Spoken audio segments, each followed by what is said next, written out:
Yes. And then back to our dungeon mistress. The dark reigning queen herself, VoidDoll. Thank you. Wow. What a excellent segue. Welcome, Natchan's chat. And hello, my favorite sluts. What's up? I said last time that I would give this warning, so I'm giving it again. There will be dick hammering, ass pounding, makeout sessions, graphic violence, drug use, slavery, abuse, name calling, bullying. There will be intense depictions and moments. This is a dark fantasy game. If any of that does not sound juicy, delicious, fun, entertaining, horrific in a fun way, I'm going to ask that you please leave the chat.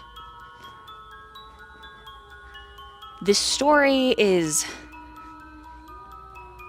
one of revenge, of loss, and betrayal. It is an experiment. It is a test. It is a chosen destiny. Will our heroes be brave enough, or will they succumb to the dark? In the end, choices must be made, and destiny must be ridden like the wild wolf. With that, I am your dungeon mistress, your dark reigning queen. Thank you, Striker Sly. Let's get into it. Natchan, would you please give us a recap of episode 1? Alrighty, folks. Session 1, we began with Ethereal selling a young individual named Glyph to Sylvis. Not necessarily to Sylvis, but to the house that Sylvis works for. And from there, we moved over to the Colosseum, where Caldrian was scheduled to fight Adra and Danriel by himself, but his smart-ass mouth got him beheaded before the match even started by the referee. He just needed to have a conversation in Death's waiting room. Correct. He had an appointment scheduled. He couldn't miss it again. However, said weapons master also got himself killed, but I'm sure we'll see him again. And so the ladies were sent back to their room. There was a little bit of conversation that happened, and there was a sense of familiarity between them, but not quite, they don't know quite yet why. And when they were sent back out, they were joined by Sylvis, poor man, unexpectedly on their team. And we were to fight Ethereal, which was not originally part of Ethereal's deal, and they were upset. And Caldrian, once again risen after his weird in-between life conversation with, we're not sure who that is yet. And then Ulvar, who we met, a large orcish fellow who sounds to me like he's a lover, not a fighter at this point in his life. And battle ensued. Ulvar was like, hey, let's throw the fight so we can get with the ladies. And our ladies in Sylva's team did end up winning. And after that happened, was basically a catalyst for House Benray to take out the other house that was present as part of the match. So yeah, and that is where we ended when a mysterious blonde individual came out into the scene is officially where we ended. But yeah, that's where I don't know if that's where we start today, but here we are. Watch the session in detail over on Void's YouTube. Thank you.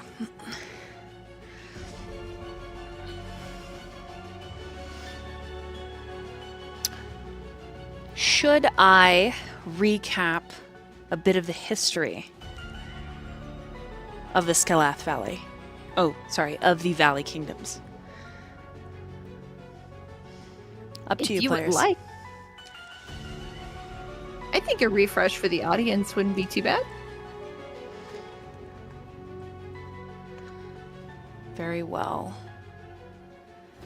Then let us shift scenes that you may see the map once again.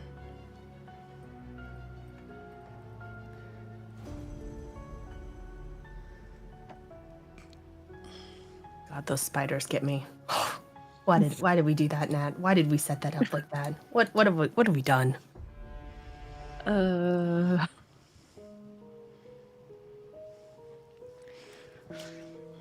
The history of our kingdom is one filled with strife,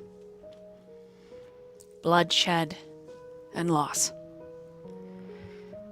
You will notice on the map a large name, the Valley Kingdoms. There are many, from those in the Skalath Valley down to even Pyrrhus. But across Pyrrhus, using the Switch River, you will see Daewin, Canicus, and Greymore. 3 kingdoms that work in unison, though not always were they harmonious. Daewin once was known as Devura, ruled by the Eladrin king. Elves in this world are immortal, you see. Death does not have a hand in their existence. There are a few things that can kill an elf beyond your typical blade or spell. Grief can break an elf. It can break an elf so thoroughly that their heart simply refuses to beat anymore.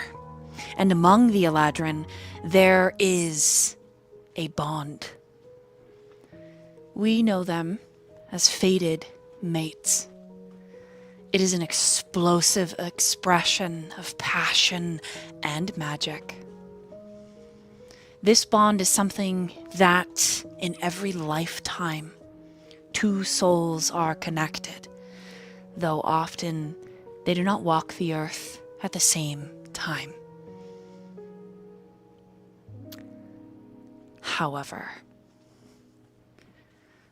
during the Midnight Wars, and then the subsequent Nightmare War that followed, there was a bond. But it was not just a pair. 3 souls, all bound to one another in equal, fervent measure. And one of them was lost. And their elven mate went mad. Pain, grief, hatred, all fueled by the same mystic connection written in fate.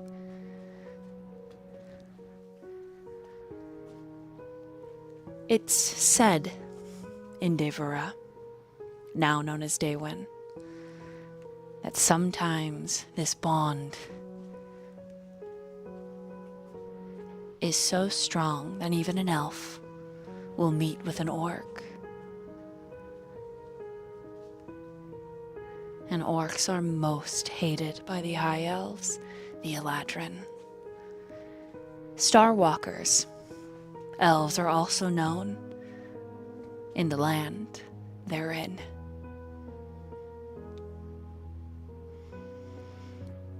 After the Midnight Wars, the King Daewin, the Eladrin himself, considered a god among his people, united Canicus and Greymore under the banners of Daewin, giving them equal measure on a council, equal say. And some did not approve. Daewin's closest friend was one of them.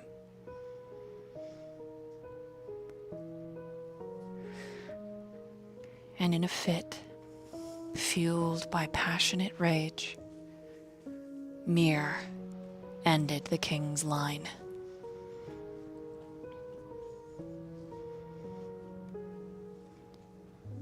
And then he set siege to the other valley kingdoms. And he almost succeeded.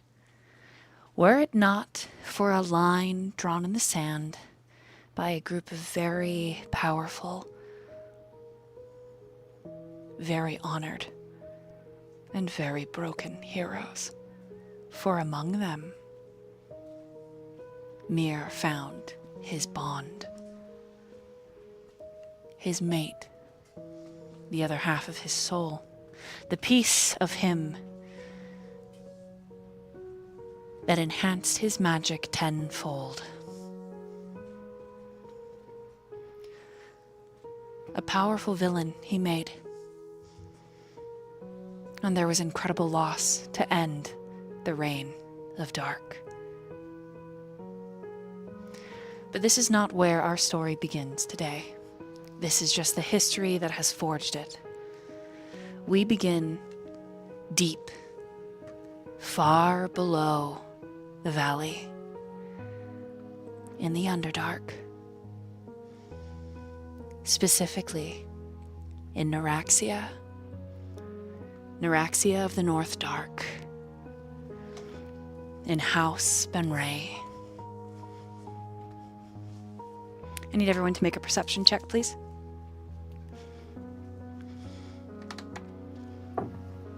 Perception. It's gonna be so bad.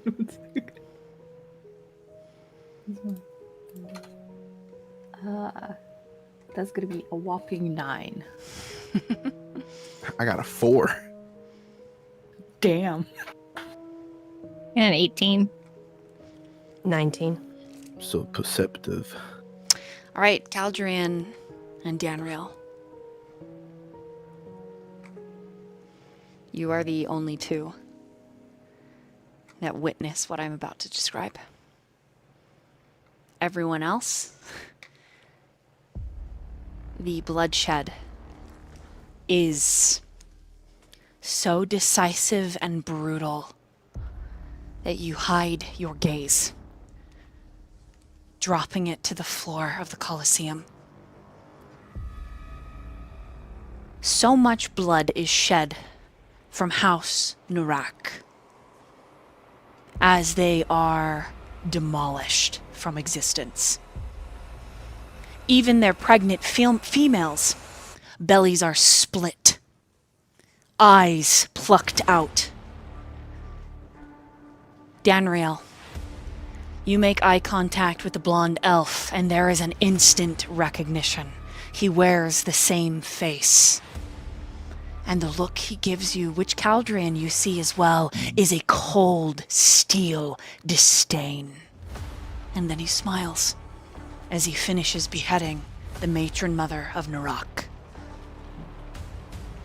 And then holding her head aloft, as if a gift to you, Danriel, he tosses it into the ring.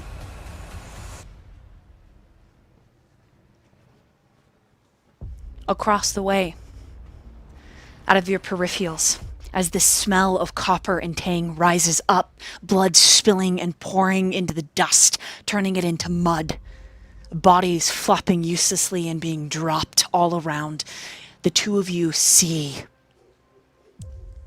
the weapons master Nemoral. In the blink of an eye, 6 drow fall at his feet, all from House Nurak. Some of them even children. However, Nemoral is distracted, his gaze to the south, and the two of you can't help but glance. Danriel, there is a part of you that shifts, unconsciously your weight in your peripherals, Mir, and likewise what Nemoral is looking at. Caldrian, you are no stranger to death. And so you turn your back on the pale-haired elf, and you see a large drow in the colors of House Dunray. And before him are two young drow. A young woman the age of maybe 13, well into her priestess training, and at her side, her little brother. The executioner's weapon is held aloft, but it is stayed. And in Undercommon, Nemoral says, "Dragus!" A warning. The executioner turns and you see his face. Beautiful teal eyes glowing out of dark flesh. It's so unique. There must be a different blood in him.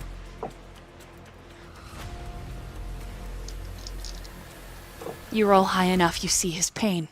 He's got a hand gripped around the young girl's arm, and the little brother is hitting his arm, clawing at his gauntlet, and he wavers.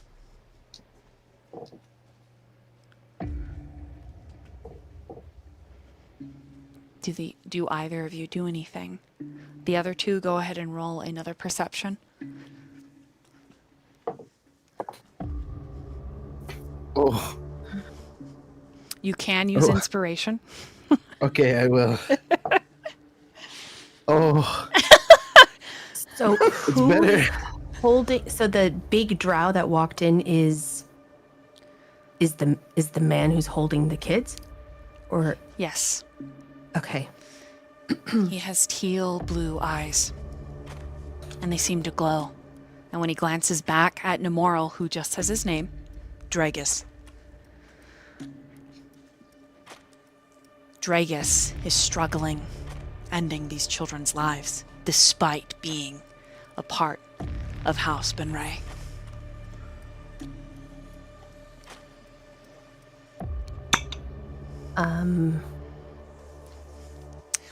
Before you describe what Caldrian does, Yeah. Adra, what did you get? 15. And then Sylvis, what did you get? 11. Okay. I'm gonna give it, the DC's 12, but I'm gonna give it to you, Sylvis. Fair enough. Just because the pause is deafening. And Nemoral calling out a name when, as an assassin, as a drow, you are not allowed to speak until the hunt is done. This is a rule that has been broken. And I think with an 11 and being here as long as you have, Sylvis, you understand. And so it is Nemoral's voice that brings your gaze up, and you look directly at Dragus, Sylvis, and the two of you have history. Sylvis, you have often harbored Dragus. Large for a male drow, but young. Soft. The only reason he has avoided sacrifice is because he is formidable. He controls a piece of the dark. You have seen it. You have trained him. He has a natural sorcerer's talent on top of his physical prowess. But that could all end here. Because unlike Nemoral, he is not titled. His use will be found wanting. If he dies here, there is no returning. I'm going to private message you, Sylvis, something else that you know about him. Gotcha.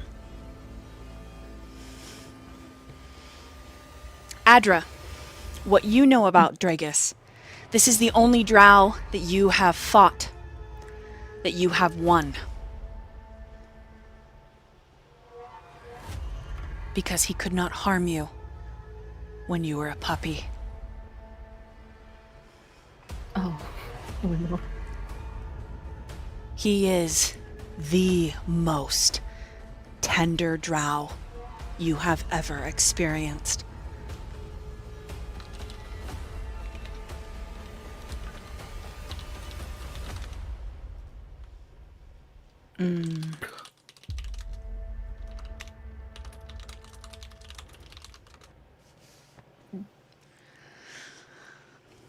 Okay, that being said, Caldrian, what do you do? I'll ask all of you.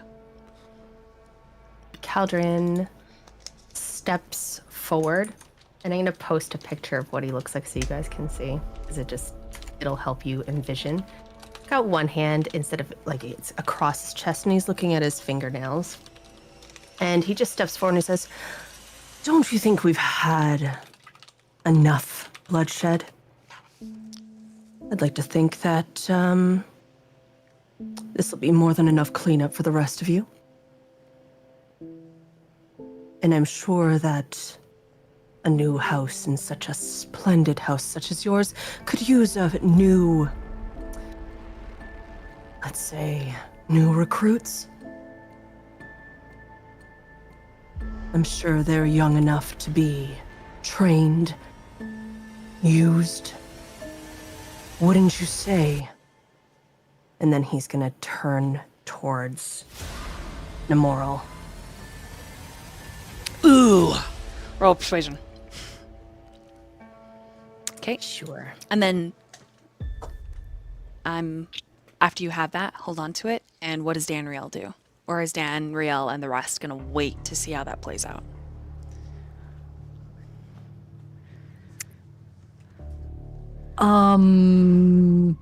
I think she turned and watched the scene that's happening, but I think she's way too distracted by who else is in the room. When you turn back to him, what's your passive insight?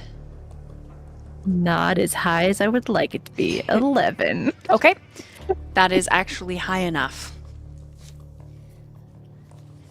The blonde elf has a lot of say here, but owing him anything would affect your pride. The question is the life of a drow worth it?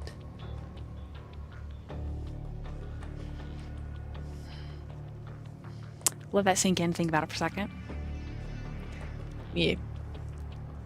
Sylvis, you gonna say anything, or are you gonna wait to see Caldrian's persuasion check? He's gonna wait, but he's gonna be looking at Dragus in hopes that they make eye contact. Oh, you do. And when he does, Sylvis is just gonna give like this worried look, but also a nod and acknowledgement. It's like, I get it.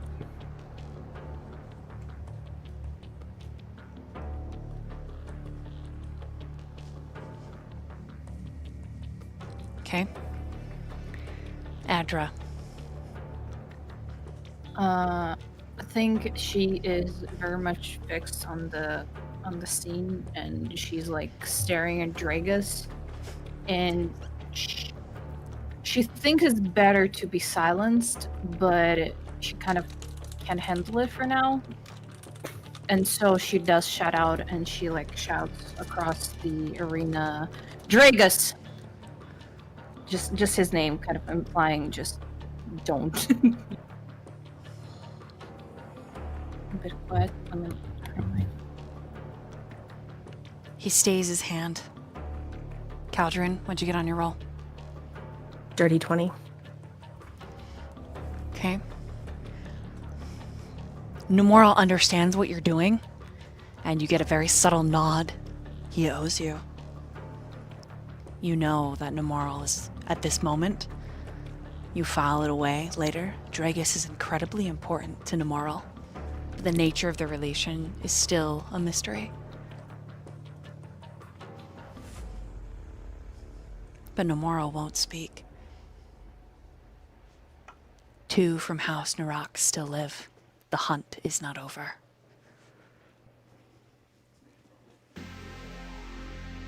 All right, Danriel. Mir seems to be considering Caldrian's words. and the matron mother is standing next to him, but he is the one making the calls.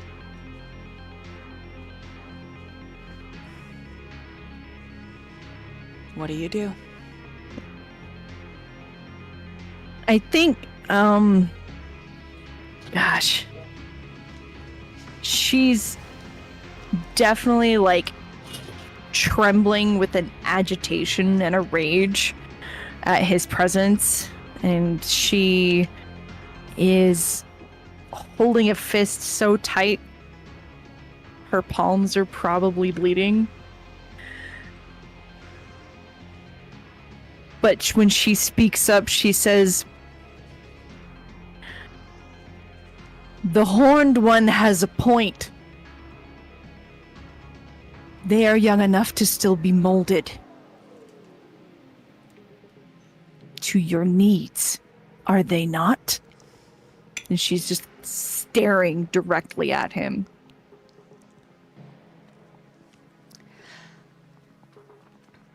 He flashes you a smile, but it is feral. There is nothing actually a smile about it.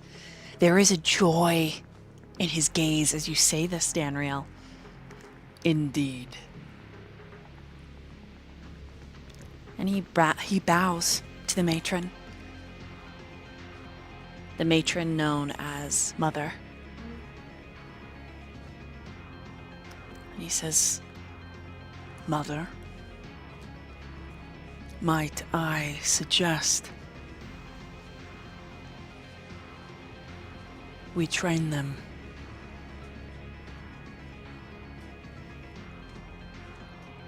if it pleases you?" And then when he straightens, his eyes roam over the lot of you, but they linger on one of you. If you would like to insight who, you may roll an insight at this point. Damn. What? I'm throwing away this fucking dice. I'm sorry. I mean, yes, I want to insight, but I rolled a 2, so never mind. Okay. Just for Meanwhile, mine. Halvrin is rolling, but he's not gonna like react. He's just gonna take it if he. What is it? It's an insight, right? Mm-hmm. Okay. Yeah. That's 21. Okay, Sylvis, what'd you get? For insight, Mm-hmm. a 19. Okay, and Adra? What did you get? A 9. Is my microphone okay? Yeah. Or is it still low? It sounds okay to me. It's quiet on the stream. I think it, and I have you really, really high. So I don't know. It needs to be like close to your mouth, or just if you're quiet. Yeah, or Nat might need to like turn you to like 200%. I already have her turned up. Then I don't know what else to do. Just be louder. Suck on your microphone. Okay, Sylvis and Caldrian. There is liquid desire, burning and aching in his gaze. He doesn't mask it as he looks at Adra from the very top all the way down. Who's looking at me? The blonde Near elf. the blonde guy. Oh. There is undoubtedly salacious and X-rated thoughts. As the matron mother decrees that Dragus choose which one is allowed to join House Benray.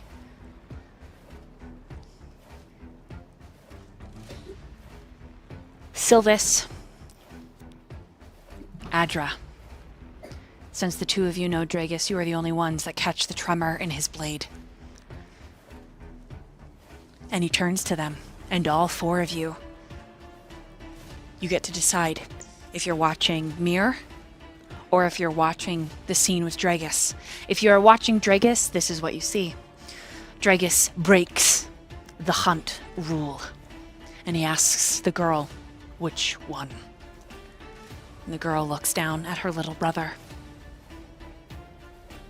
And she says, send me to the Demon Queen.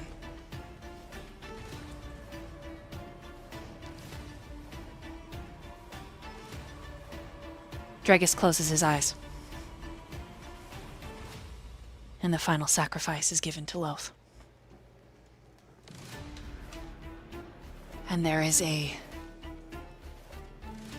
horrible stillness.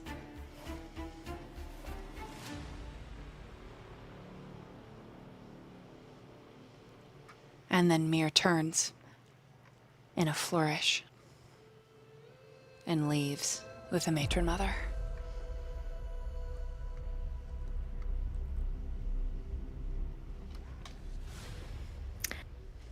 I have a question really quick as he's walking away. Mm-hmm. How tall are the arena walls? You could try to throw your javelin if you would like. I would like. Roll to hit. Even I know that the repercussions may happen, but that's just how it be for her.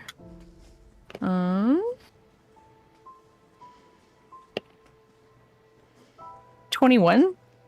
Ow, kitten. Okay. 21. Barely strikes.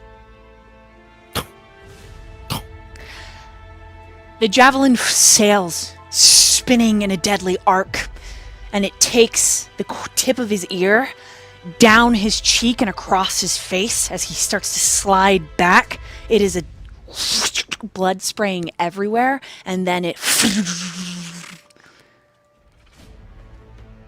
His tongue flashes out and he licks the blood as he turns back to you, Danriel. And before he can speak, the matron mother says, "Enough!" And you feel a crushing weight. There is no save as your slave bands are reapplied, Danriel, and you are forced to your knee. You take 2 points of damage as a stomach ache ripples through you and you begin to vomit blood and spiders. They drop from your mouth, and then you feel a large spider leg, like a hand, up your esophagus as the matron continues to call upon her favors of Loth. After all, she has just given a mighty and great sacrifice. Learn your place, or I will give you a punishment worse than death, Guardian.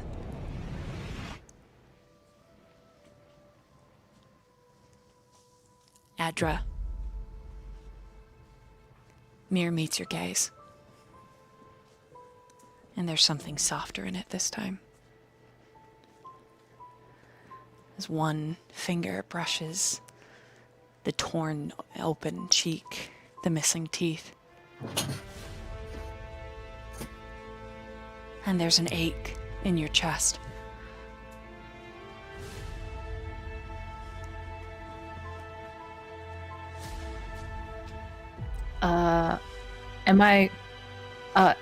Does everybody have their slave bands on? Yes. And everybody's on their knees. Yes. Just to be.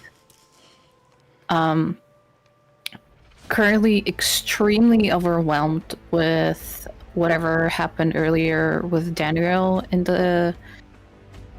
the cages and whatever, and like the sacrifice as well. So it aches, but what she does, she's still in her werewolf form technically, and so like she smashes her head into the ground, not being able to cope with it. And there's like this growl a little bit because of confusion and what is happening all at the same time. Okay. Sylvis and Caldrian, as Adra smashes Wolfie face down into the Colosseum. Mind you, Mir had those thoughts as Adra was a wolf. I want to make that very clear. Furry. All right. Wow. He's a furry. Anyways, he mere steps forward half an inch. You see, there's a weakness you spot there, especially you, Caldrian. But then he is escorted. He leaves. And he takes Danriel's javelin, breaking the metal over his knee and melting it. Not in a display, but there is a lot of power. And then he turns his back again. Danriel is swarmed by a group of drow. She is beaten into unconsciousness and dragged. Her face will probably have rash and torn flesh as she is dragged face down out of the arena.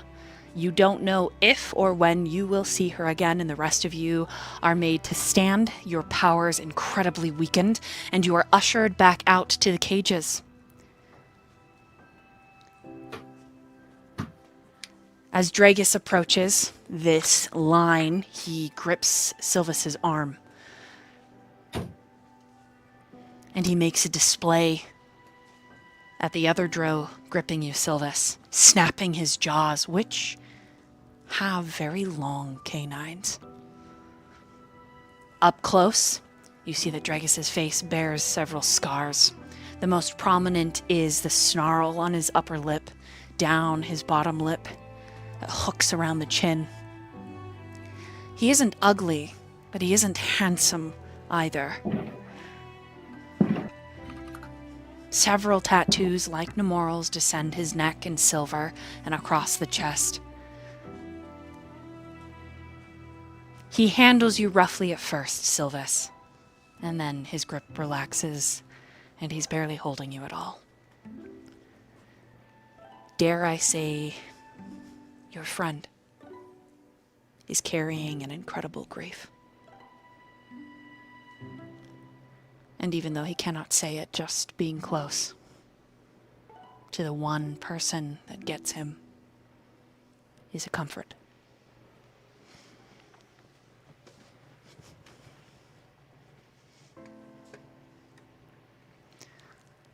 Okay, the next moment that all of you are able to react, you are in your cells.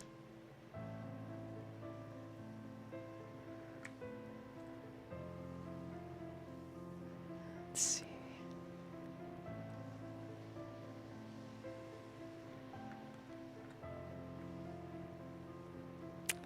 So this is a pretty new experience for you.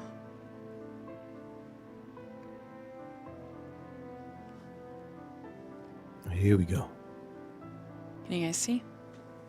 Yes, I can. Okay. Mm-hmm. All right. So all of you are going to be in this room with Ethereal in the room just beyond. Well, we'll say Ethereal is in the room with you, but right now isn't. I'm also... Danriel's not here yet, but I want Nat to be able to see. Right. So, Sounds Danriel, good. you're not... Put a little fog over top of them. Yeah. They're not really here. Yeah. So No. in this scene, it is just the three of you.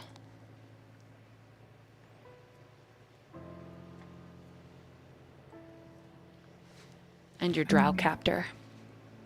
Would you like to randomly roll which drow is left with you? Ooh, that's fun. Sure. Okay, go ahead and roll a d20. Who wants to roll? Guys? Sure, let me roll. All right. A d20, right? Mm-hmm. 15. Okay. You are left with Dragus. Nemoral is called first, likely for breaking the hunt. Dragus's punishment will come later. So Dragus is just here, watching your cell door.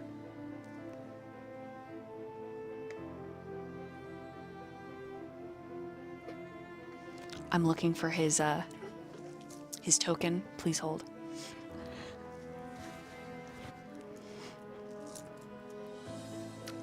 What do you guys do?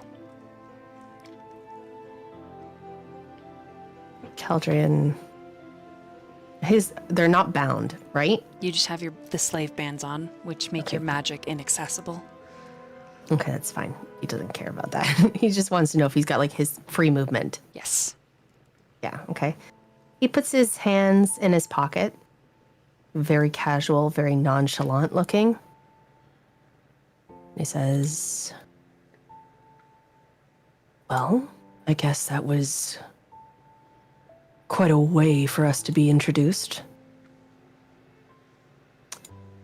And quite a way to end it.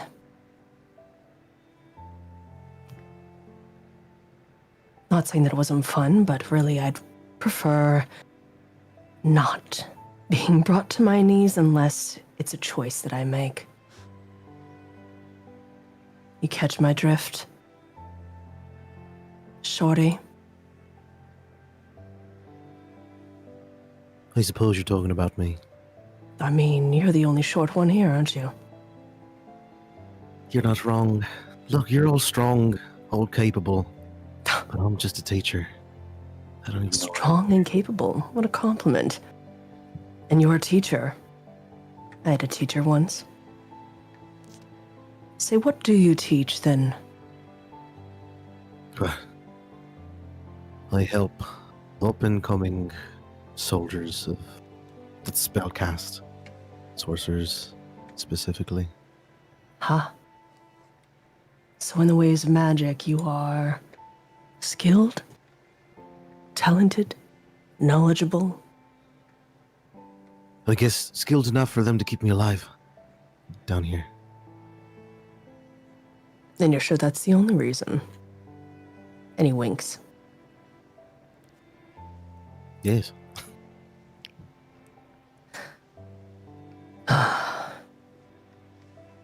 And how about you, dog? What about you?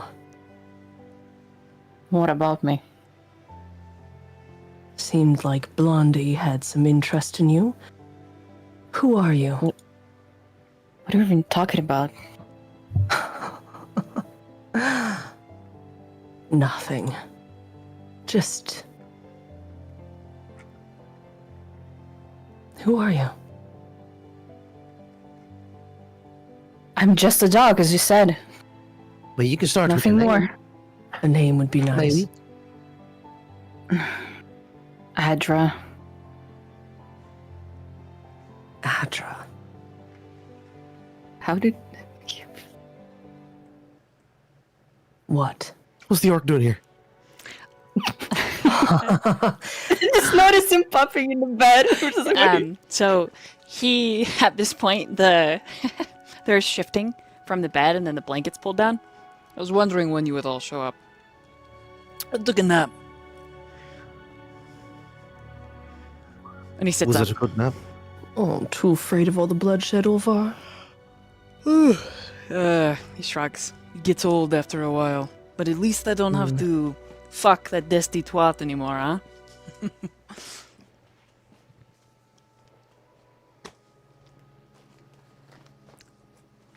Adra, it's a lovely name. I'm Ulvar, or you can call me Pumpkin, or Baby, or Sexy, or Fuckdoll, or my Slut. That's a favorite. Or I could call you that while I pull your hair, if you like. What is wrong with everybody? What do you mean? He's trying to entice you to have a little rump in the sheets, dog. He wiggles his eyebrows. You better watch yourself. A dog can piss on your sheets. Oh, don't tempt him with a good time, sweetheart. That's disgusting. You could golden shower me if you like. All right. Caldrian just like the corners of his lips smirk up and he just Look, It's getting really cramped here. I don't understand why they put everybody in here. Oh, so we can get to know each other better, so we're not so lonely sitting simply by ourselves. Probably because the other cells are filled. Any motions? I know on the map there's not anybody, but it's true.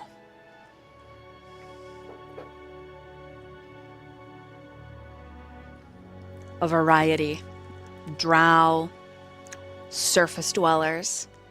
There's what looks like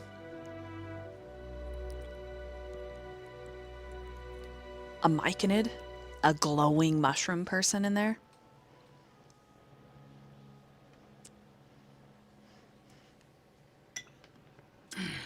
So I guess we're just lucky. Being here, I wouldn't call luck. I agree. More like a curse. A curse, you say? Sometimes cursed runs are pretty good. I wouldn't call this a curse. I Not mean, really. if you want to, I'll curse you. Are you gonna curse me out? Swear at me a little? Oh, please be my guest. Let's see, can you hurt me? What? Wow. No, that's not the point. The point of curse run is sexy. It's sexy time. It's the only thing you can do to saying cope. something like, if I had a face as ugly as yours, I'd join a cult just to get a free mask? Okay. Wow. That's not very sexy. What if the curse? What if it's not even a curse? What if the real curse is the friends we made along the way? I feel a little There are no bond friends happening out here. You really... Wow. Ooh, Your I know. positivity is disgusting. He snaps and claps his hand. Your face is so ugly. Let me sit on it so I don't have to see it. Ah! You know, if I did that, I'd have to say that I'd probably seen better sides of beef being run over by a combine than looking at you and the state of you. Beef is good tasting, though. Well, I'm sure you're good tasting too, but that doesn't mean that you don't look like chopped ground beef. Ugh, you're just jealous. And he touches his Jealous chest. of what? You bad fucking snake? I mean, clearly, you have to continuously insult it. That means you have low self-image about your own 6 inches. But I'm not going to 6 insult inches, you. oh honey. I won't insult you. Your tail is definitely compensating for something. And so is my tongue. And he flicks it out. Ugh. He waves a hand, like Pshaw in the air. So, your name is Adra. And what's your name, little goat man? Remind me. I'm Silvus. Ah, I thought it was Steven. Okay, Silvus. Do I look like a Steven? Well, I mean, I don't know. You look like a Peter. Peter? Peter. Peter Piper Pickle. Oh, and this little tiny Pete. At that point, Ovar pulls out some food, which is very strange. Thank God. Because they literally only feed you once a day. Anybody want some bread? Caldron just holds out, open his hand. Hands you a slice. He's got a whole loaf that he pulls out of under the bed. He He hands it. passes it to Silvus. And he holds out his hand again. He gives this piece to Adra. Yeah, okay. And then he gives you your own piece. I sniff at it. Is it okay? It smells like the normal bread they give you, but it's not moldy. I hope he didn't rub it anywhere else. I mean, I did have to smuggle it, so. But it was wrapped in a cloth. Take it or leave it. And he cuts himself a slice, and then he puts it in a little thing, and then he hides it again. Did Danriel get a piece? Daniel's not here yet. Here. Daniel's Oh, okay, just in the okay. room so that stream can see. Yeah. Sorry. You're okay. And Olvar starts eating it. I have some of their mushrooms too if you want, but I get tired of mushrooms. You have mushroom stew? Did you want Where did you smuggle that? some? Do you really want to know? No, I don't. Nope. I'm just gonna eat this bread. Yep. Surprisingly, Adra just shoves the entire piece of bread in her mouth in one go. Stop! It's It's not When you do moldy. that, Sylvis Over. gets closer to you as you. He's curious. Whoa, he's impressed. How do you do that? Eat? You're asking me how I eat? Yes. I had one piece. It's gone. It's gone now. Do you have a gag reflex? Just asking for a friend. What you're saying is I think it's triggering my gag reflex. He just grins and chuckles.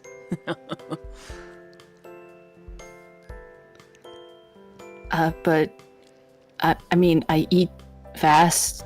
That's how you survive. Eat while you can. Oh, Caldrian fits in perfectly. He's super quick. Only 2 minutes. He just Why- glares at you. Why are you missing a piece of your horn? It's not missing. What do you mean, why is it... Why do I only have half a horn? Yeah. Well, what's going on there? He turns over to, he turns to look at Sylvis. You asked the question. You're so close. Ulvar, makes a joke of hiding under his blanket. He tilts his head, and you can see this. If you stare at his eyes, there's almost like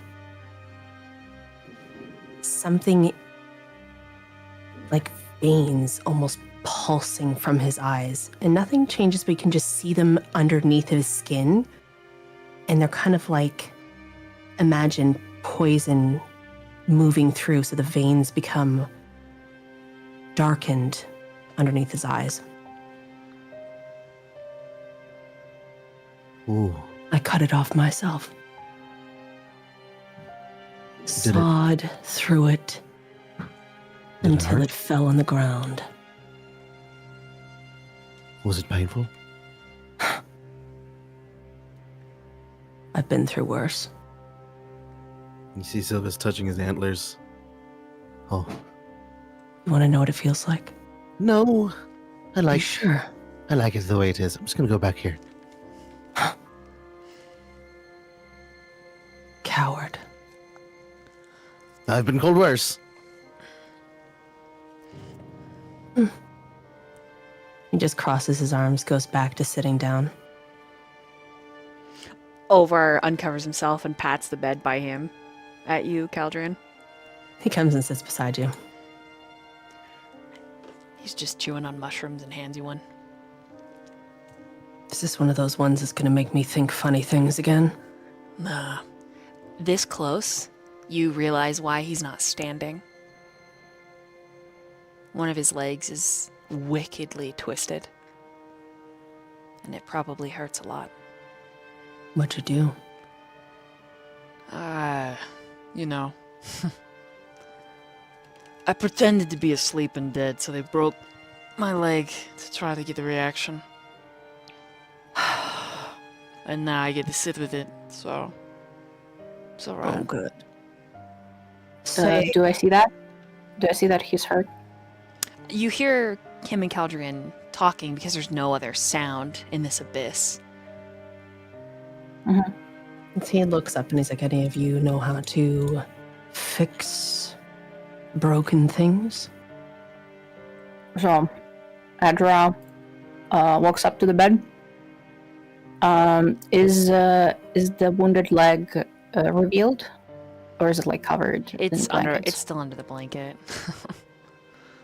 Okay, so she does a smelling for blood.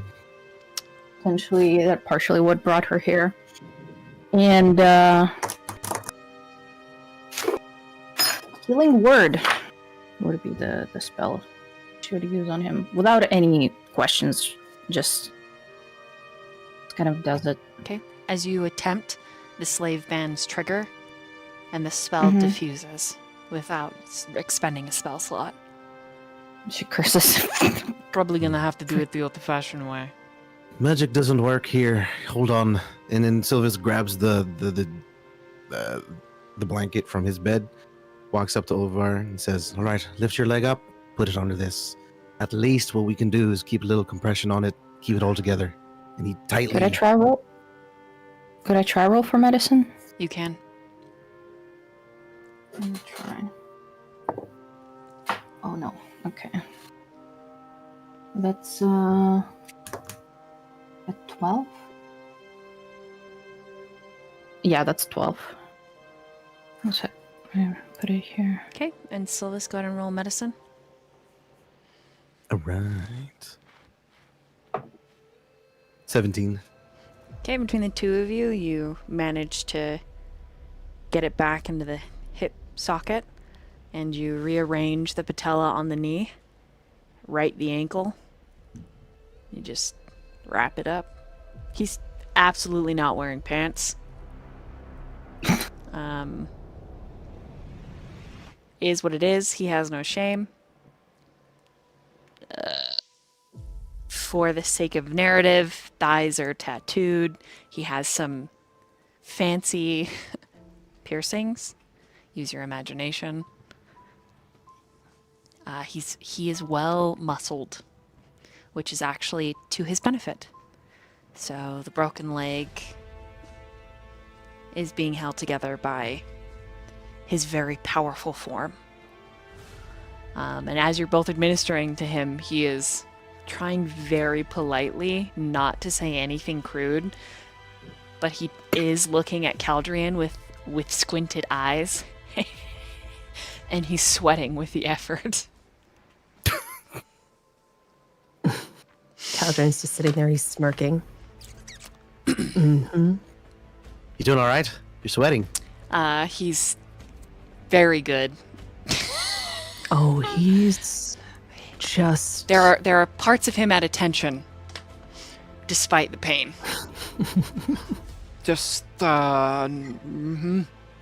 Yes, that piece is broken too. I'm sure it also needs to be bound. Say, Adra, mind helping him with that? Just a quick poke. I'm sure he'll be fine.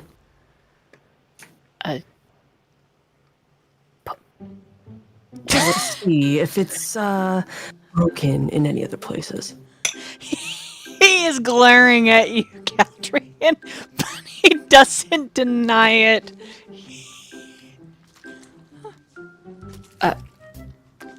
What? I promise, nothing bad will happen.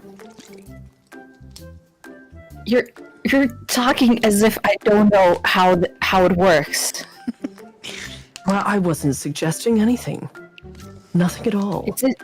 Is it the drugs? Is it the mushrooms? So she takes Ulvar's face on the jaw and kind of like pushes one eye open to look at his irises if it's the drugs. They are a little dilated, and he grins. You smell very nice. What?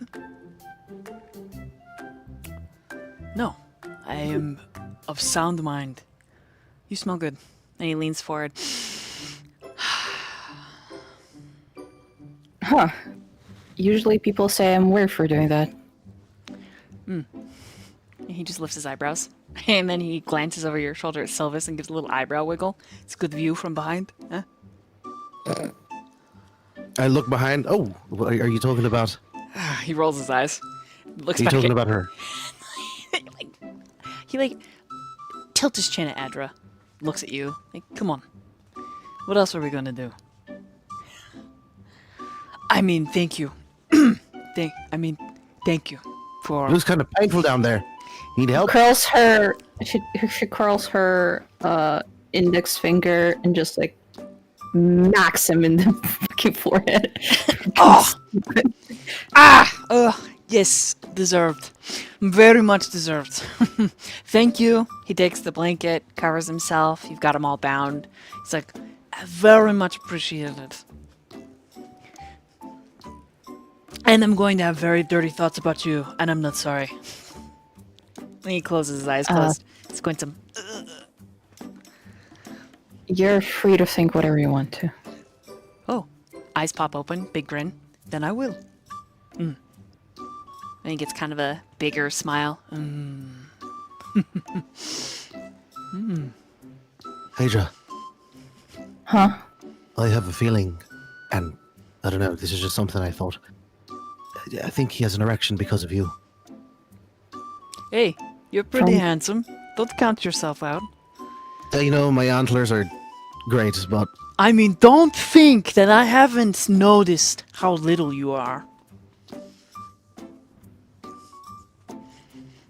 help me, Hydra.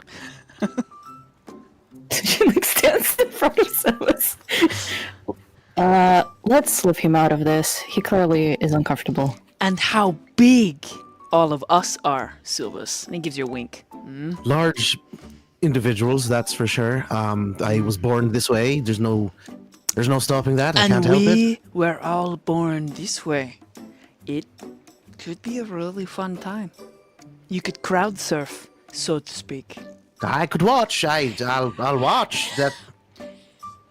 Oh, he's into voyeurism. I see. Or look at She like porn. looks at Silvus through her shoulder, like serious. I'm really uncomfortable. I just speak. I just talk. I don't know Just what to do. ignore him. Ignore him. Ignore It's him. kind of hard to. It's a large erection. I can't. He's just got the blanket covering his lap, but it's obvious. And he just continues this onslaught of just, why the fuck are you even saying this? Like, there's not, like, you're in so much pain, and you just want to be horny on main. Everybody roll an insight. All three of you. Inside. Would I already know why he's doing that? It depends on how close you are. Is Olvar your friend? Like, are you actually friends? Or are you still... We could be. I mean, he's I a don't friend. find him annoying. He's a friendly guy. He's a friendly guy. So if you decide in this moment that the two of you are friends, That's up to you, DM. what? That's up to you. That's up to you.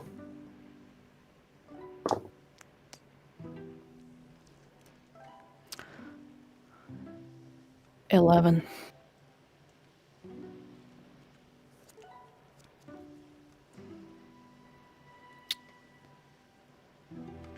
You said a rolling insight? Mm-hmm. You'd have advantage since you're his friend. Oh, you should not have given me that advantage. That's good shit. That's too good shit. What is today? Oh my god.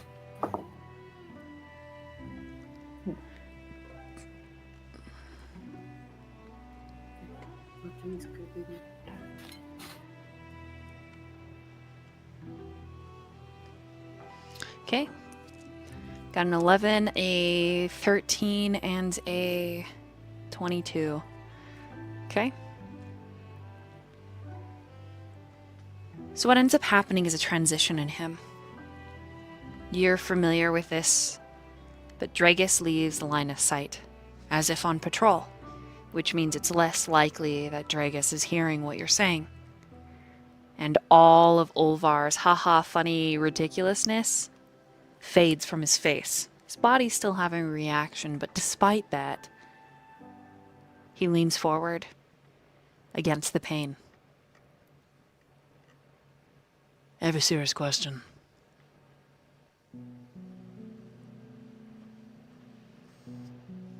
I think I know a way to break out of here and get rid of these bands. You do? You do? I can't do it by myself. And he nods at Caldrian. And Caldrian, you know that he's asking you to take watch. He casually steps up, nonchalantly walks to the front, and just crosses his arms and leans against the wall. Make a perception check. Sure.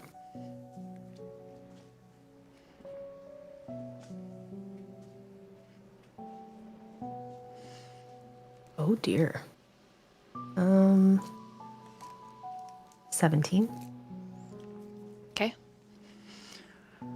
Watching everyone fight today, I think we have an opportunity. At the end of the match, did you see the way Danriel threw that javelin?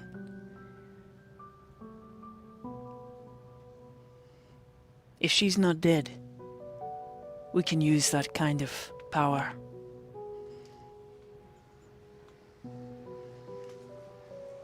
I saw.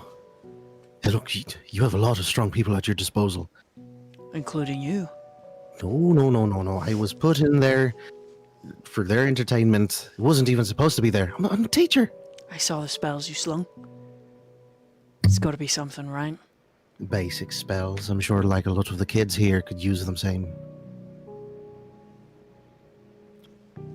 But the difference is there.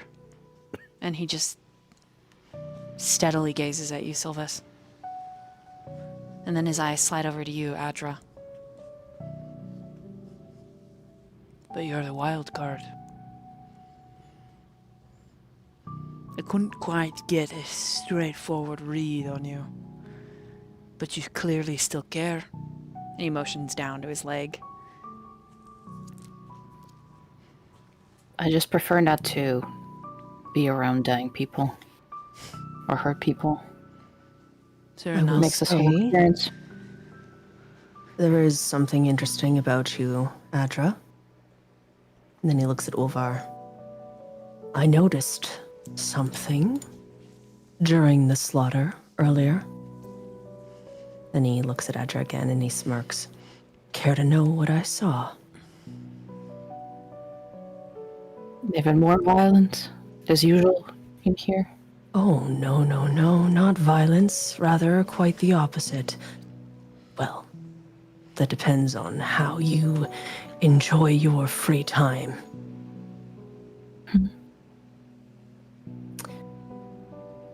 There What is did you a see?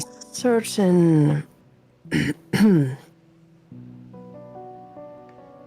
you have history with the blonde man?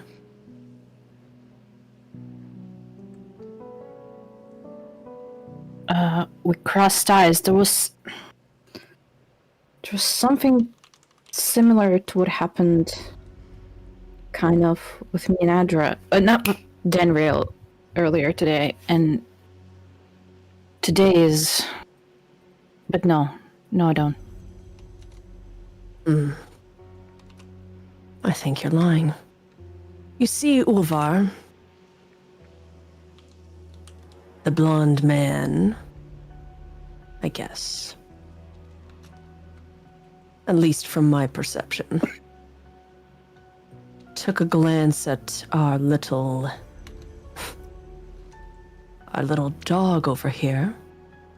From top to bottom. From the toes to the tip of her nose. And stared at her like he would eat her alive. We could use that. Oh, yes, we could. Untamed desire. Unchecked lust. Oh, yes. Easy enough to take that and twist it to our needs. What, you're just gonna use her? No. Using his desire against him. To watch him fall to his knees, and then us, we walk hand in hand out the front door. I'd rather not spend any more time down here. I have plenty of things to do.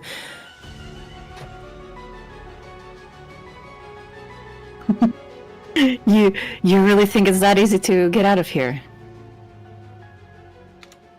What is the plan?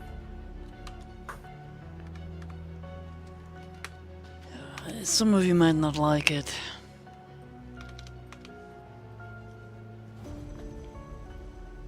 But I overheard, while in House Narak, there are whispers of change. There are whispers of hunts. Delving deeper into the dark, but using slaves like canaries. It would be convenient if we were chosen and we went missing. Or died in the mines. And he winks.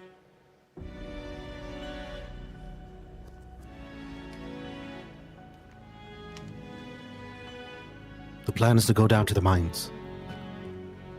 In a metaphorical sense. That is dangerous. The plan is for us as a group together to be sent on a hunt. Means we'll be sent with a priestess and very likely a weapons master. It means that we'll be given a third slave band around our neck. However, and he lifts up his wrists, and one of them doesn't have a slave band.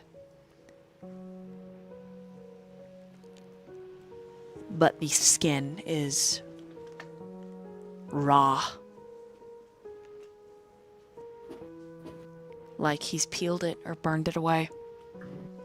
In the drow bedchambers, there's a flame, a violent kind of purple. If you are taken as a bed slave, and after you do your business, sometimes the drows, they make these poisons or potions to sleep. It doesn't quite immediately work, but it makes them drowsy. It makes any motions to his pupils. I've been spiriting away some of the fungus that does this, that they use to make it. And you, teacher, you could probably figure out the alchemy behind it so that we can make our own drug. The shit they use against us, we use on our own captors. They go Betty by eventually after having such a crazy dramatic high. I guess burning off your slave band doesn't sound very fun, does it? It hurts something fierce. And then he, gets out of his stuff as well. He's got ink. And he just shows you how he paints the slave band back on.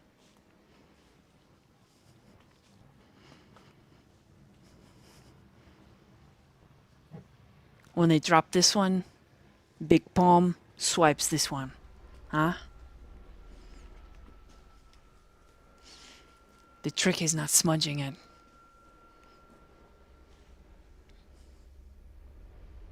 It's convincing enough. As long as they don't look too close.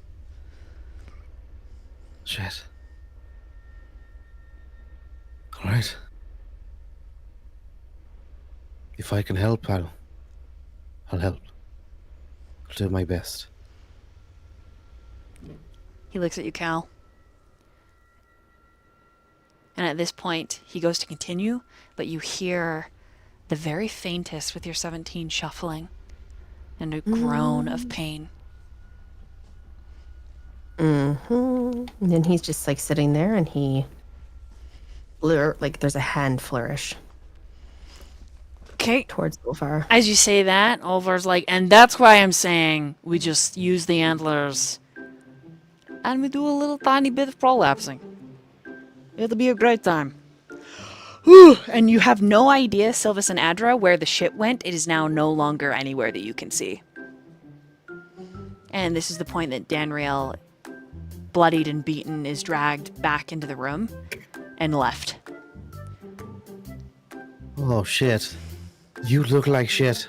Face swollen, teeth missing, parts of hair shaved, but actually ripped out. Fingers broken. Oh.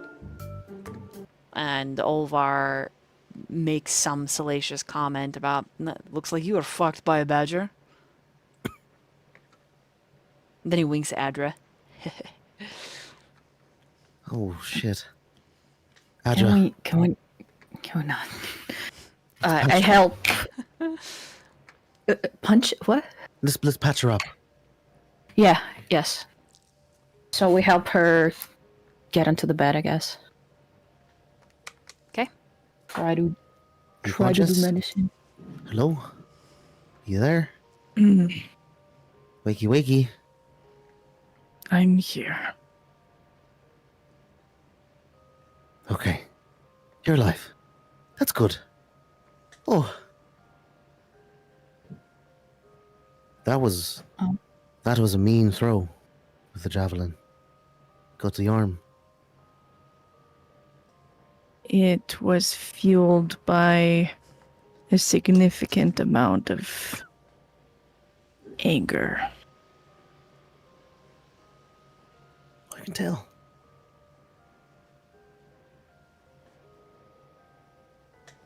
I don't regret it. Good. You deserved it. Well, stay still. Me and Adra will patch you up. Okay.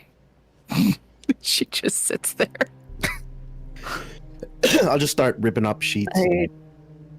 Give some. Yeah, I help her kind of lay down slowly and carefully so Okay. she doesn't distress him. 22, the medicine check. All right, and Sylvis? 14. You have limited water that is given to you sometimes daily, sometimes they miss and you only get it every other day. But you use some of the water to clean up Danriel's face and also create a cool compact for the swelling. You re-break the fingers into place and get them sort of braced.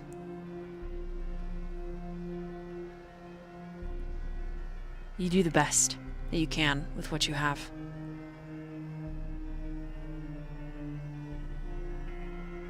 All right. This is the best that we can with what we have. Just rest. Appreciated. What's your name again? Danriel. Danriel. I'm Sylvis. Pleasure.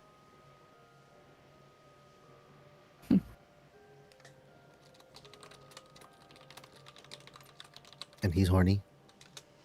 All the time. Ready at a moment's notice. Yes, I noticed that. So many times.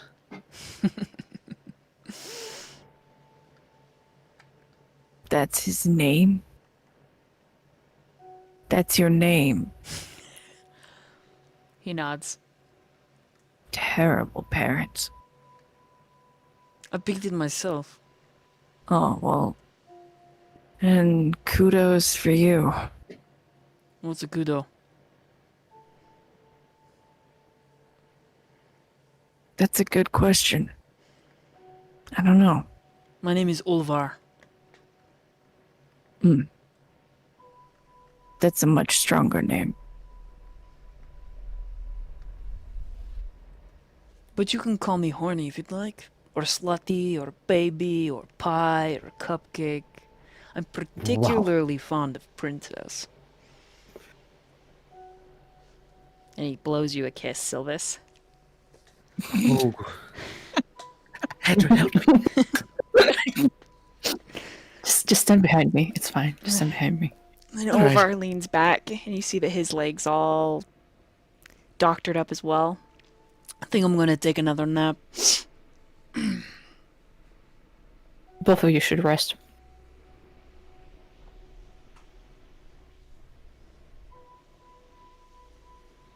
Do you know Adra? Danriel? Looks like you two knew each other in the ring. I think so, but I'm still putting things together. Honestly, I'm just trying to go one step at a time. It's already too much. Whatever the hell is happening right now.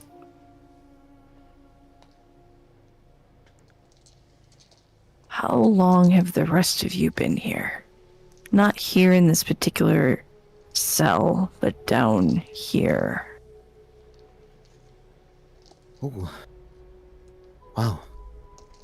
7 years? Just about?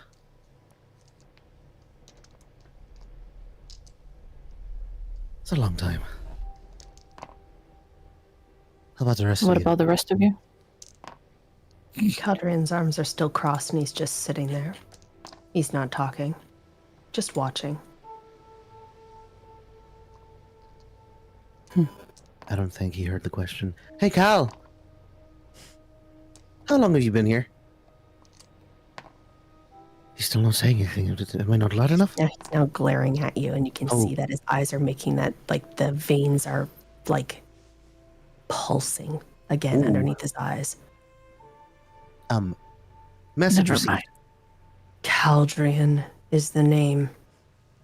I think you do well to remember that, little man. Oh, Caldron.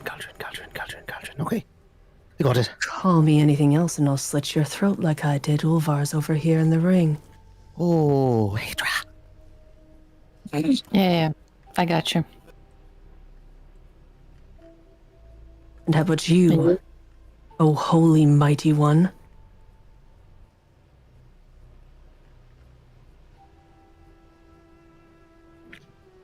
Are you Think you're better than referring? everyone here? I never said that. No, but the air about you, the aura you give off is pissing me off. That's fair. I don't think I like you. At least That's also Sunshine Boy fair. over here doesn't piss me off as much. Well, Olvar farts. Nervous fart. Yeah. He just he grunts, he squeezes, he's like,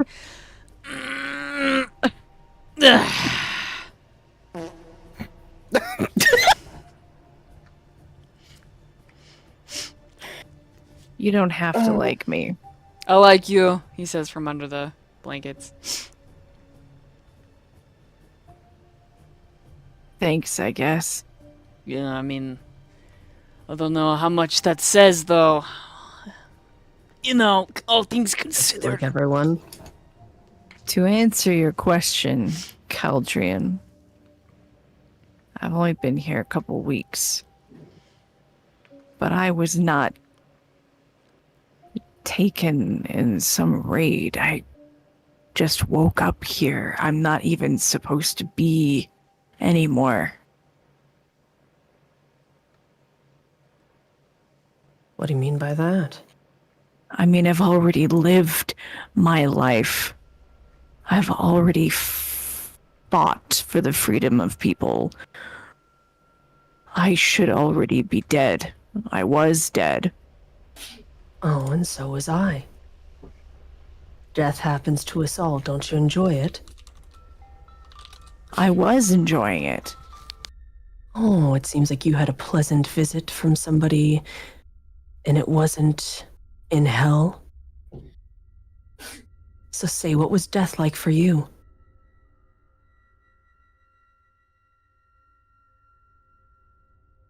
I don't remember. It's like a dream that you know was vivid. But the longer you're awake, the more you forget. I need Keldrin to roll a insight, and I need Got it? Danriel to make a wisdom saving throw as you begin to talk about this. Will do!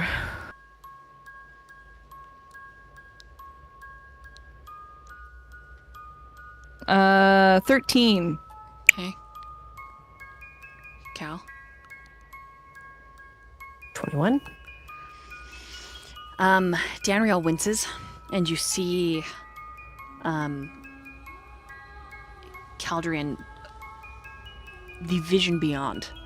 I need Adra and Sylvis to make a perception. This is to notice something that changes about Caldrian.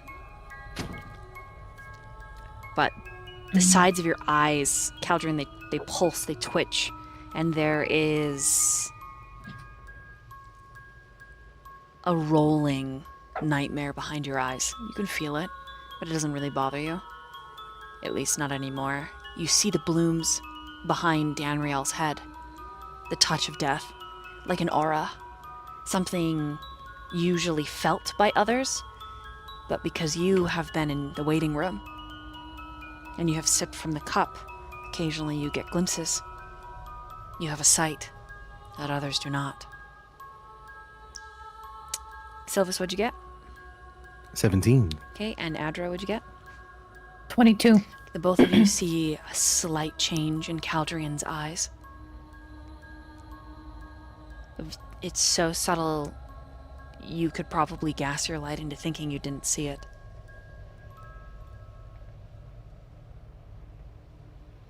Regardless, Danriel, you have a moment as you're describing to Caldrian,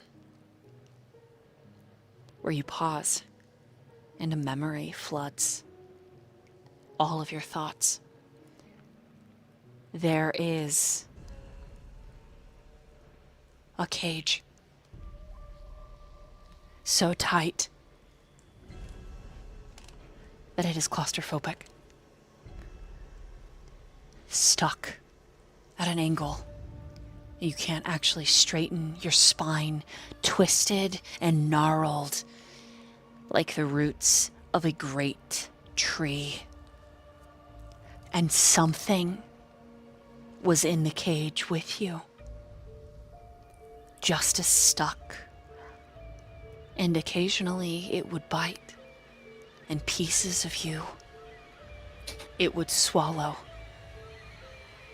And you would cry, and you would scream, and no one but a great hyena-like laughter would answer your pain. Over and over and over. The feeling is oppressive. And your heart kicks in your chest, and you can smell the cage again. Like hot breath. And shame.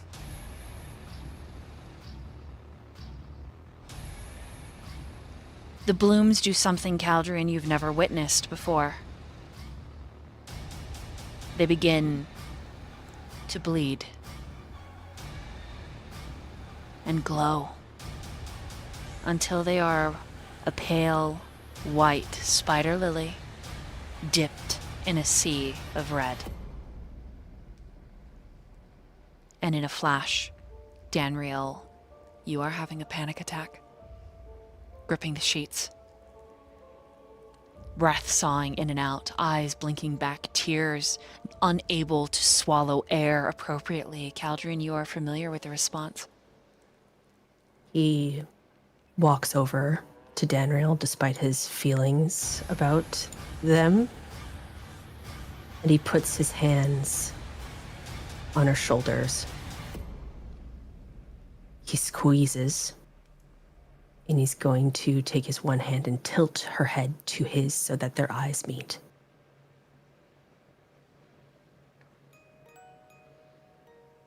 Wherever you are, you're not there anymore.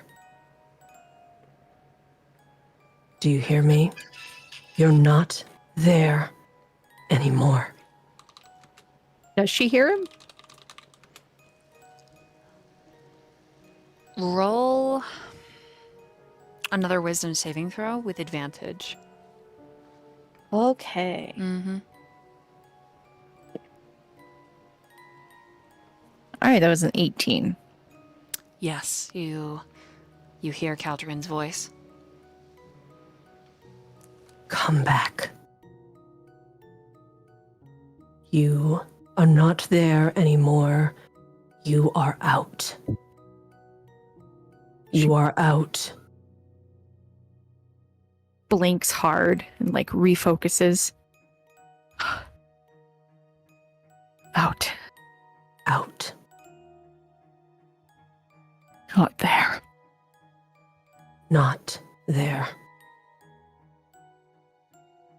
You can see that Caldrian's eyes, there's no longer a pupil. His eyes are completely engulfed in this violet flame.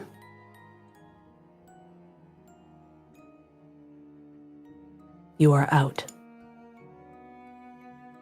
Give me your hand.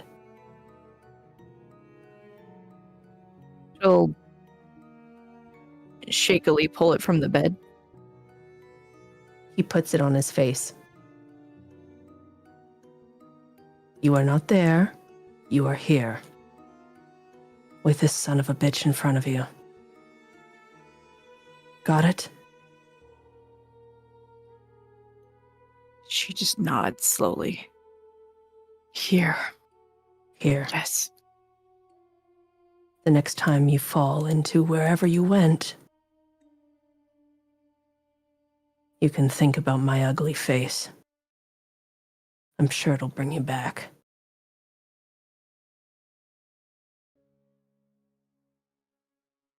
Minnie squeezes one more time on her shoulder. Lets go of her chin.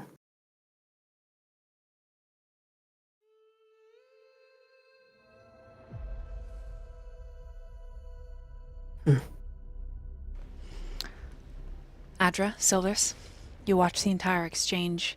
You see the change in the eyes, the change in Danriel. Anything either of you would like to do? She kind of crosses her arms. Now look who's the wild card now.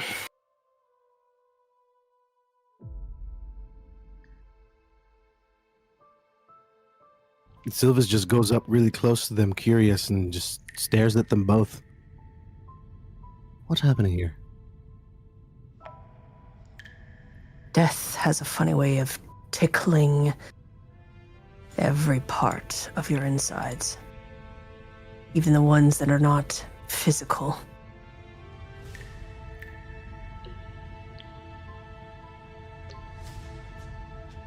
Then he turns to Silvus.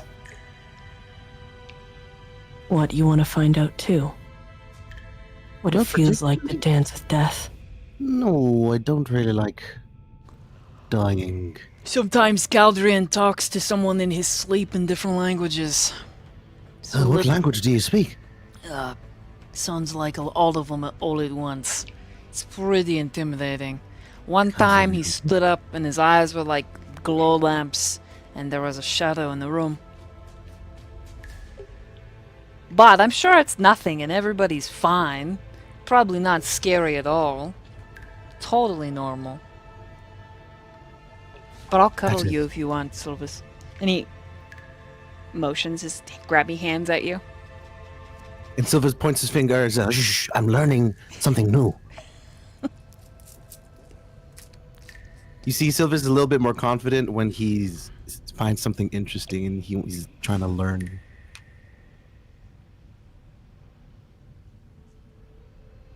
To know me, Mr. Goatman. Silvus, that works. Oh, I am aware of your name. Okay. Silvus. To know me, you need to know death. And you just told me you had no interest in death. I don't, So, then why get to know me at all? because you're here now.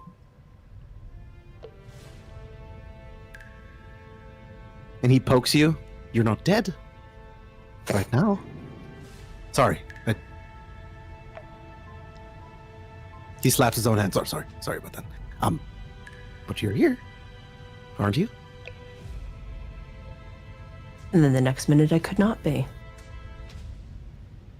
From what I've seen, you've come back. So, which I have I've so come many back many questions. times. Death is like my home away from home.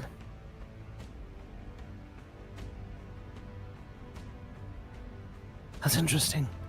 That's interesting. He looks at Danriel. That's looks back at Aja. That's so interesting. I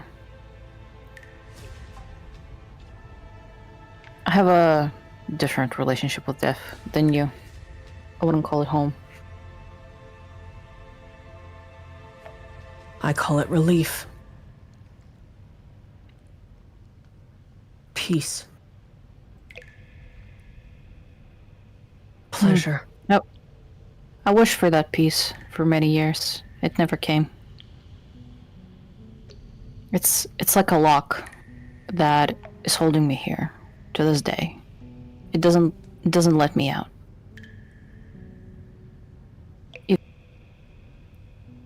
even in death, I don't find a way out.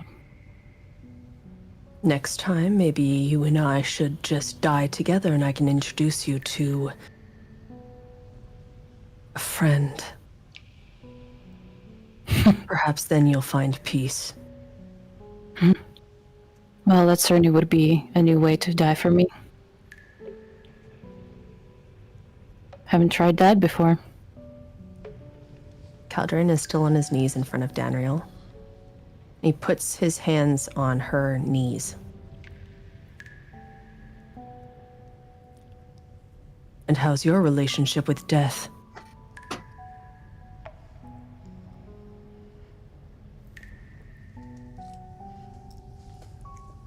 If you count the fact that I have given death to many, then it would be close, but not personal.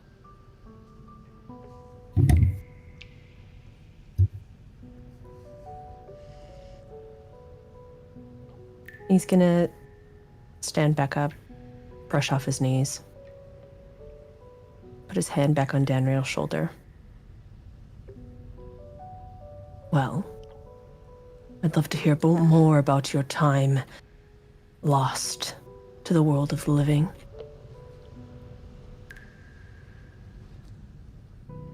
But not now. Caldrin, if you hold me, I'll happily do this pact with you. But you have to cuddle me like I am Princess Baby Girl. Little Spoon again. Always. I know I'm a big man, but so are you. And I really like when you use your tail. It's a new experience.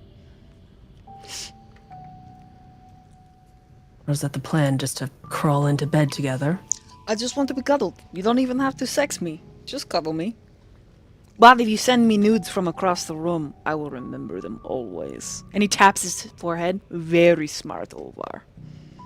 SMRT. Goes over and sits beside Ulvar.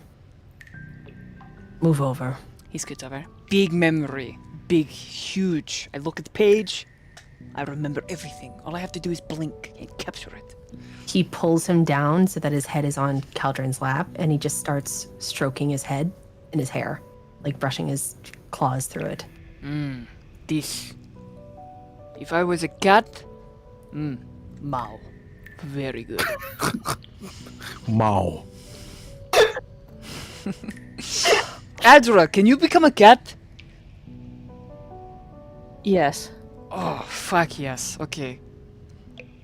Can you become alligator? I don't think that right now.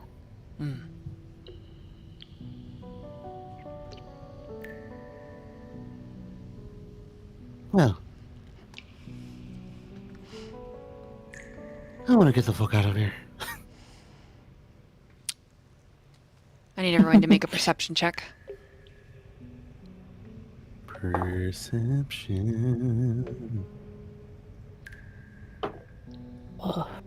1-1. 11. Boom. Unless I have any negatives for my condition, I get a 17. You can go ahead and type it in a dice box too. Yeah. And going. Okay. In the order that you post them, go ahead and say them out loud for chat.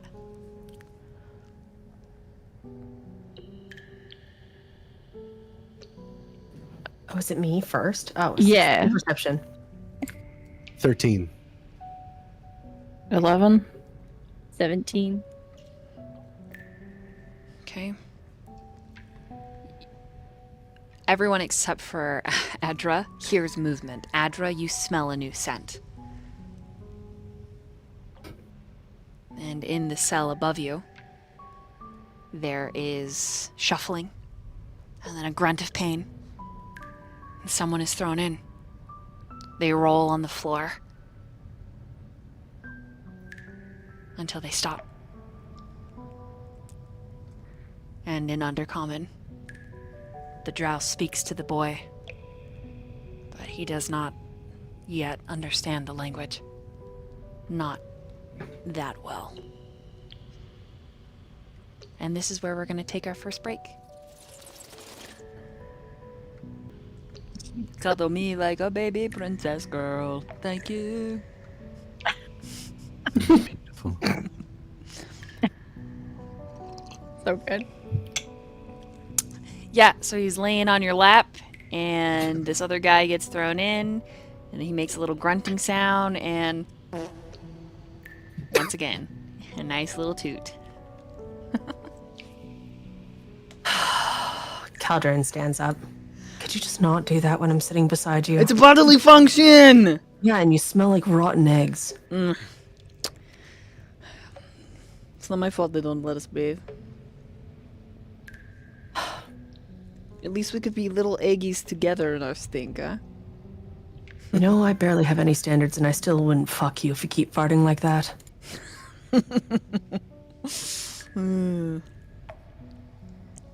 What's your passive perception as you get up off the bed? 13. You spot a flash of cornflower hair.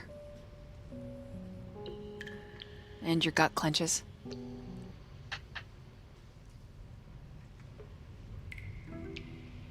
And then he sits up. And in the very, very dim dark of the cave-like holding cells, you see a face that you remember. And he smiles, which causes the split on his lip to crack open again. I found you.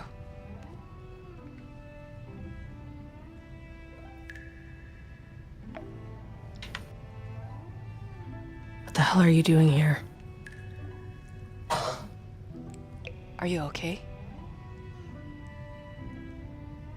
I asked you a fucking question. What are you doing here? He lifts up his freshly tattooed wrists.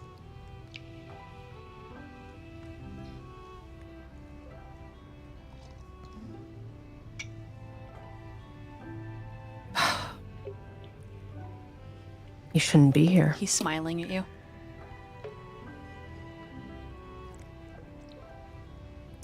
Why are you here? To rescue you, Keldrin. So you got yourself caught and put in a fucking cell and you think that's rescuing me? I don't need rescued. I don't need anything from you. He blinks. I have a plan. Oh yeah, what's that? Get caught? Get stuck in a cell? Die?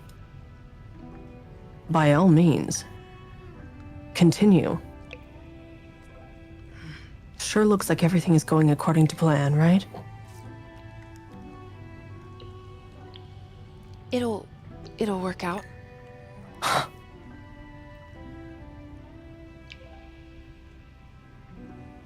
His ears kind of droop a little.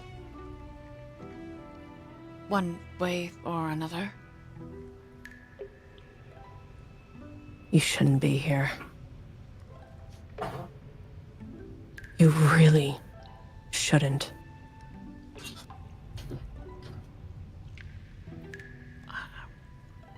Wanted to save you. I don't need saving. He just gives you a knowing look.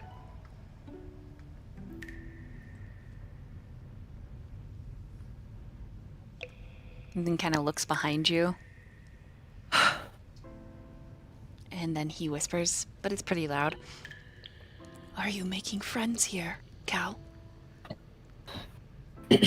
Friends are very good for you. They are very good for you.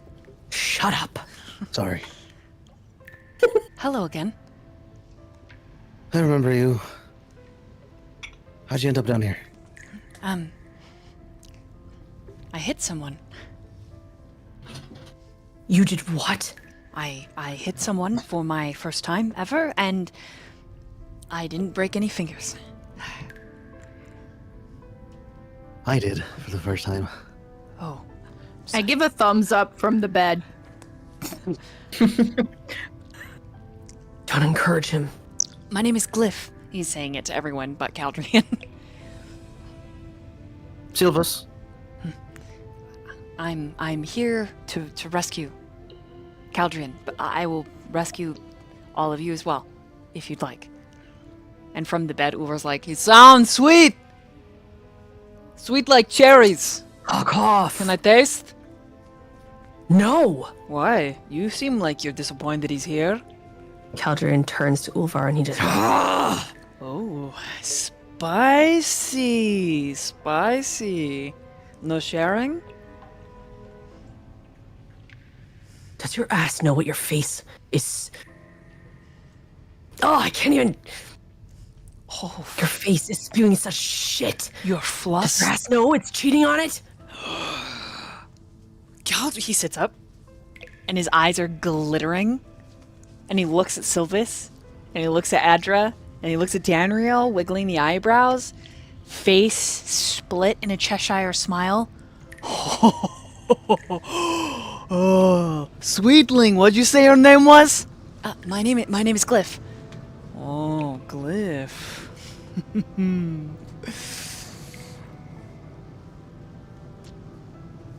I think we should let Glyph try and save us. I'm not opposed. You'll do no such thing. Have you even asked him what his plan is yet?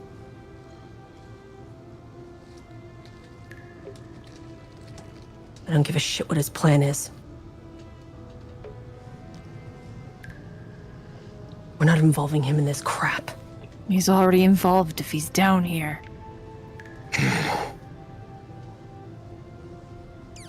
And plus, he's got some magical capabilities. Tested it myself. At least 5th level. Can you test me for magical abilities? Yeah, sure. What, do you have magic on you? He's gonna show you his wand. Don't touch him. Okay. all right, Damn it, thank you. Adra! Shush.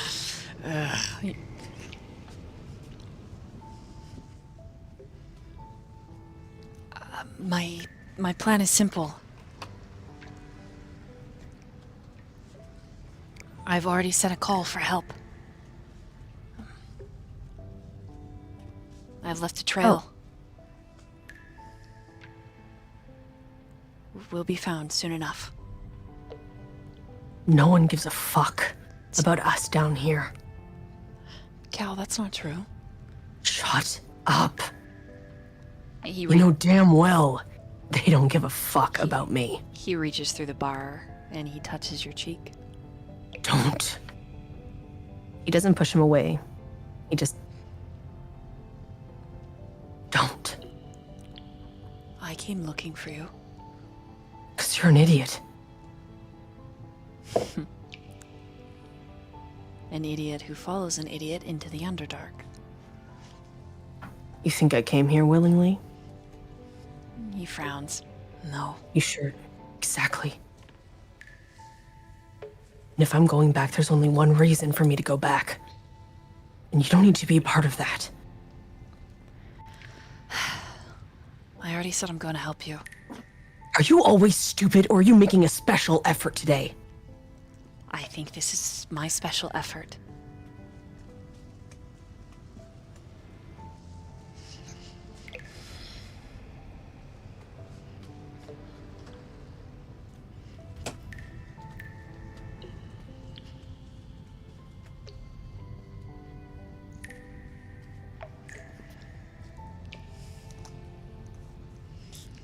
There is a knock at his bars, and they open on the other side. A couple drow come in, and in undercommon to him, one of them says, "The matron mother would like to see you." And, Glyph doesn't quite understand what they're saying, but he does let you go, Cal. Cal looks at him. The mother is calling for you. He nods once. Shield your mind, you idiot. Gives you a little nod and a thumbs up. And don't be stupid, stupid. And they escort him away.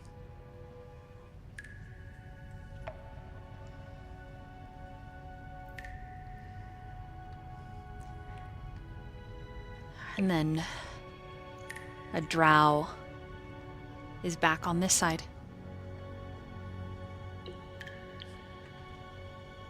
They're there for just a brief moment before you leave. And you are once again left alone with each other after the brief interlude. All right, so a plan, right? We need to go to the mines, join the hunt, like you said. You're gonna have to burn off one of your slave bands first.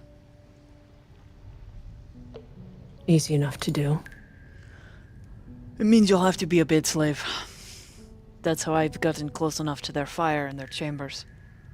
So sell my body to burn my body to get us out of here? Pretty much. Easy. But maybe not easy for a little violent over there. What is this plan? Oh yeah, you weren't here. Galdrian.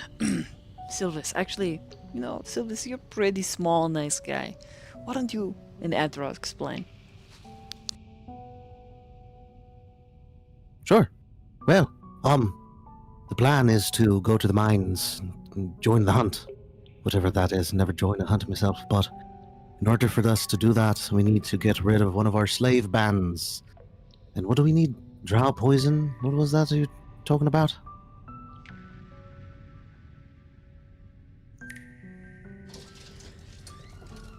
Olvar says, what? You were talking about a poison. Something like a drow poison.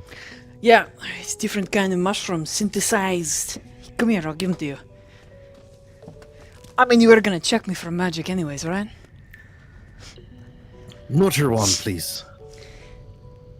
He just winks. Alright, the mushrooms. He, spreads out his arms. There's no mushrooms. He's just sitting there in an awkward pose. What do you want me to do here? He just squints at you. He doesn't say or give you any directions.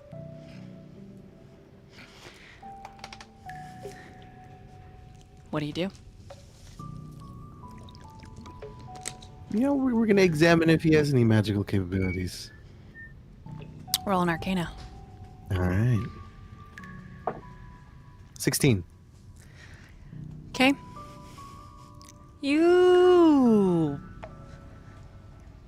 get pretty close. You see that there's several scars on his face, especially in his nose, his eyebrows. Maybe he had a couple piercings that were torn out. Obviously, he was allowed to keep some piercings, probably because, well, regardless. He's got these thick tattoos on his biceps and orange gold eyes that are steady. You take in his entire visage, and finally your gaze returns to his eyes. And you notice that one of them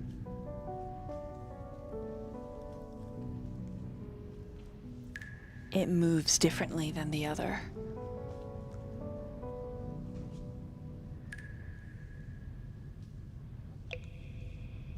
And Olvar grins as you make sustained eye contact with him.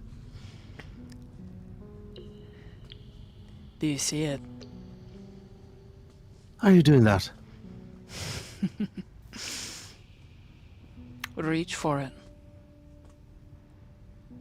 Alright? He reaches for the eye that's moving around. Okay. As you reach, your finger does touch the eye, but then suddenly you're reaching into a vast depth through the iris. What in the hell? Sometimes when you're missing parts, you put useful parts. And then out of his bag of holding, he withdraws the mushrooms. That right there is interesting. He blinks a couple times and The false eye looks exactly like the other. Permanency spell. Very expensive. The things I had to do to get an eye that looks just like the other one that actually works? Crazy. That is crazy. Did you know? I had to fuck a Calvin? house with A chicken house? legs. He nods. A house. I had to fuck house. No more questions. I mean, I'll tell you the story. I'm alright. But, alright. Well, thanks for the mushrooms. Danriel, really the point is, we're trying to get the fuck out of here. I gathered that much. I was just trying. Never mind. I hurt too much to think about it. And in the corner, he's just like, there I was. Sprinters in my... Oh, Just like quietly telling the story to himself.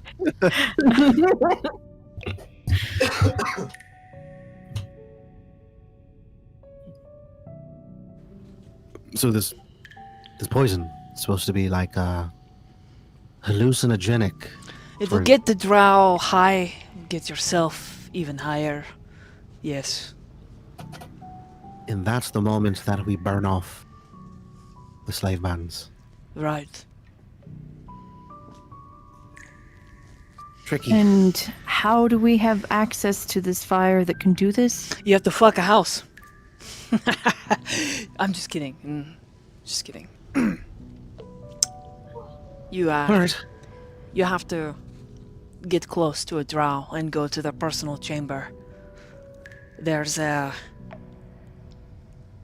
censer and sconce they keep that the flame burns in.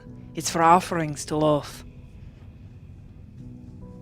It's fairly significant to their culture, I guess. And then he shows you, he lifts up his slave band, he wipes off the ink, and then he pulls ink out of the eye and repaints it and then pops it back in.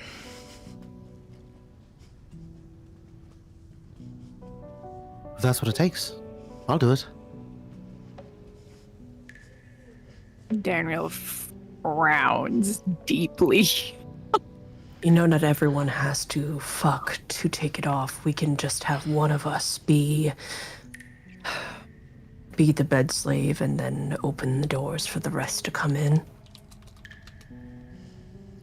Get it all done at one time. Save everyone else the embarrassment. Because it doesn't look like Princess over here, and emotions towards Danriel, wants to get her. And he's vulgar. I'm so sorry. I apologize. Oh God. I'm like, oh my God, am I saying this out loud? Yeah. I'll make it. Well, no, it's just gonna be just as vulgar. Doesn't want to get her pussy lips wet. That is quite vulgar.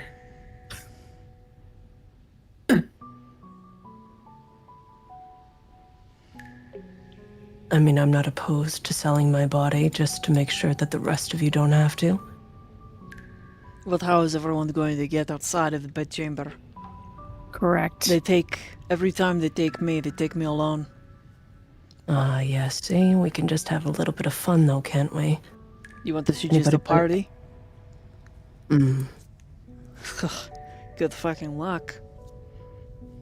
Oh, you don't believe in me? I just don't think... You don't think that we can suggest a little entertainment?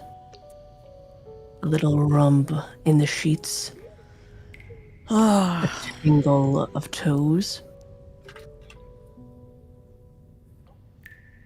I I'm think sure we can suggest something. I think we would be sodding lucky.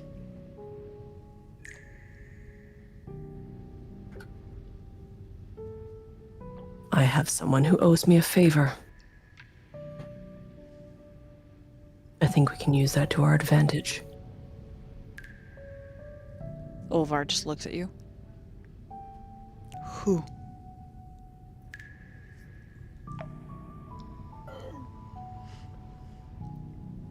Our good friend, Our dear friend who so likes to cut off my head every chance he gets. Namora owes me. And along with him, I'm sure we can convince Dregus to help us as well.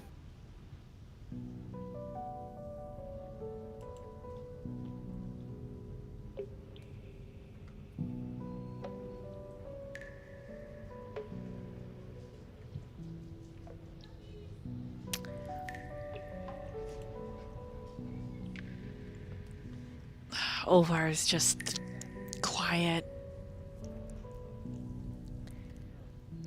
soaking in thoughts.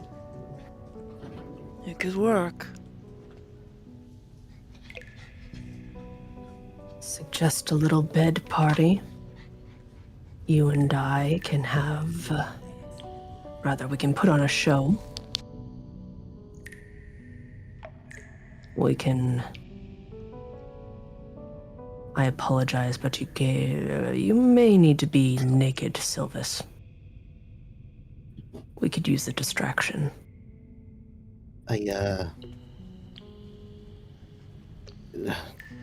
Not to sound overly confident, but I don't know if you're ready.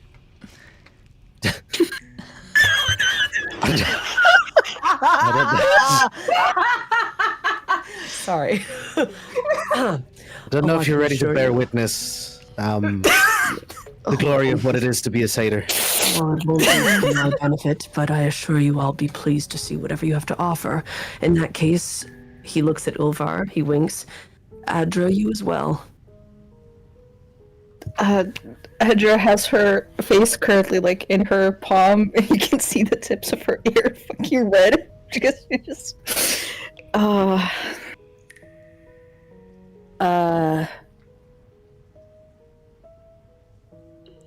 I'm not sure it's too smart to involve so many people in such a plan. Do you want to get rid of the slave band, or don't you?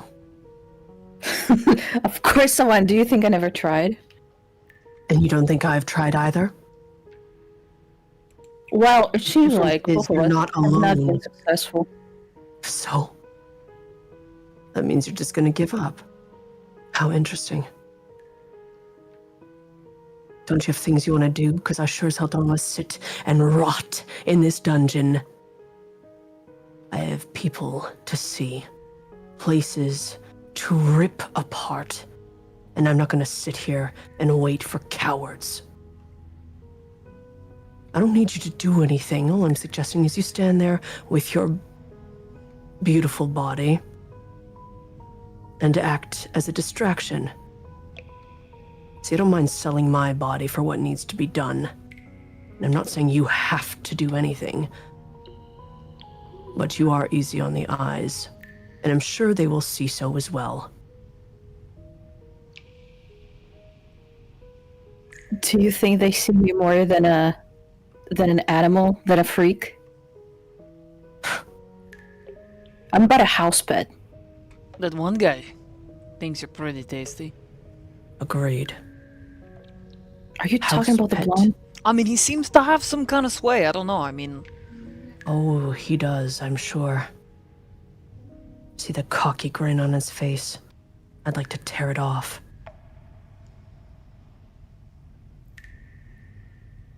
I already Regardless. tried. And you hit him. I did. There will be another time. You will try again. And I will laugh as you strike him through the heart. Just so I can watch that smirk fall. this seems pretty personal.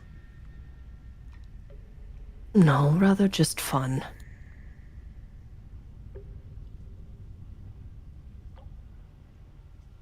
But I do think that you and I, Ulvar, I don't think you're ashamed of having to sell your body. I just... Pet or not, Adra. This is just what we need to do. If you're so opposed to trying to escape, I'm sure you can sit there on the bed and stay there.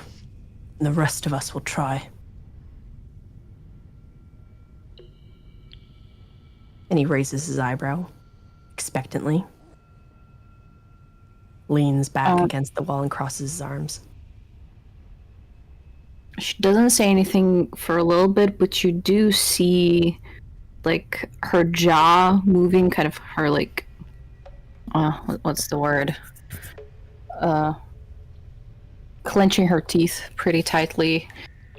So it's kind of hard to explain. Like, she is annoyed, but also kind of thinking about your words.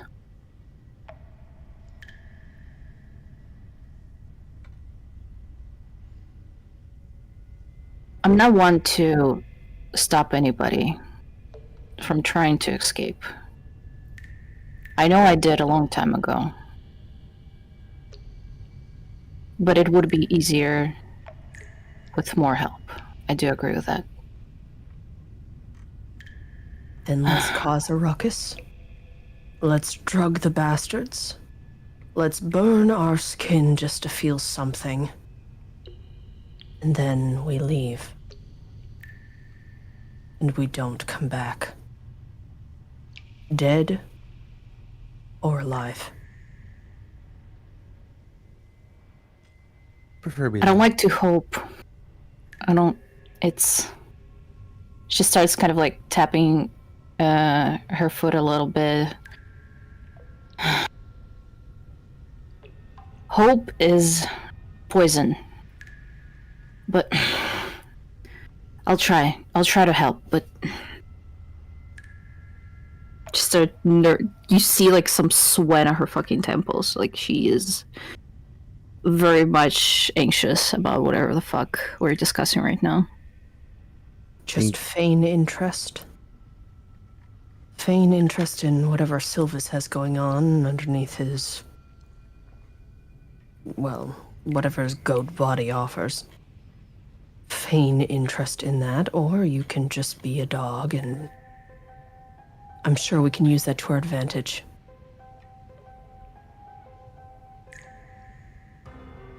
What do you say? Very much prefer you stop taunting me. Hounding you? Is that a joke? Taunting me. Just trying to see if I can rile you up.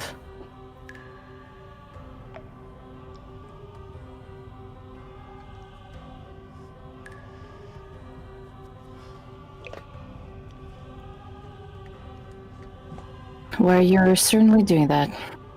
Good. Then it means that you and your soul aren't dead yet. And that there's something still inside of you, and I don't give a fuck if it's rage or wrath.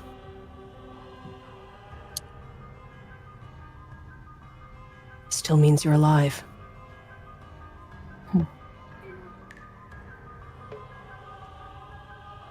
And she just kind of goes silent.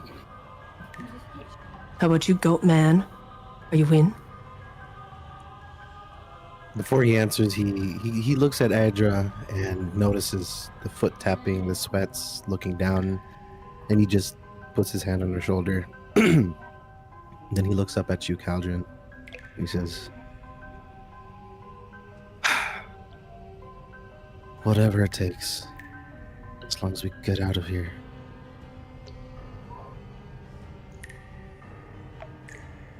And then he motions to you, Danriel. And you? Just still like kind of laying on the bed, looking up at the ceiling at this point, just listening. I'm sure there was a time and a place where this would be the most lowly plan that I absolutely would not go with.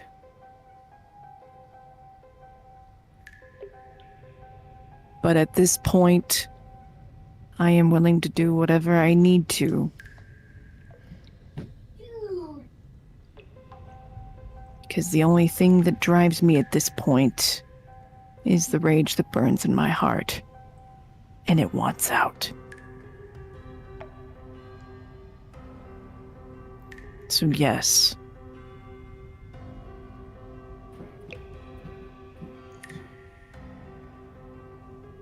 Good. I have one more request. A deal. A favor. If you would all be so kind. What is it?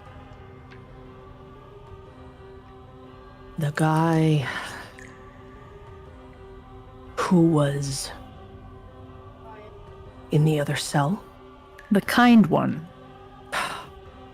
the idiot. Glyph. He comes with us.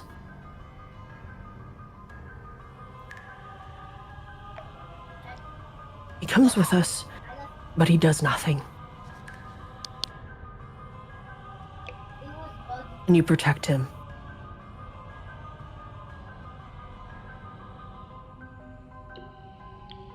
That's the deal? I would have done it without you asking. Well, I am asking.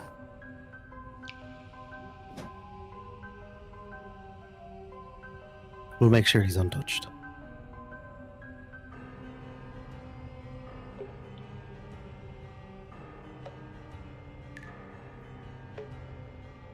I'll do what I can. Thank you. The words taste like ash on his tongue. And he grunts out, I appreciate it. You're welcome. Yeah, I knew Caldriel was a good guy. Over in the corner, Olvar is clapping and sniffing. So proud. They'll grow up. Hot. Up, you dank, urine-soaked whore.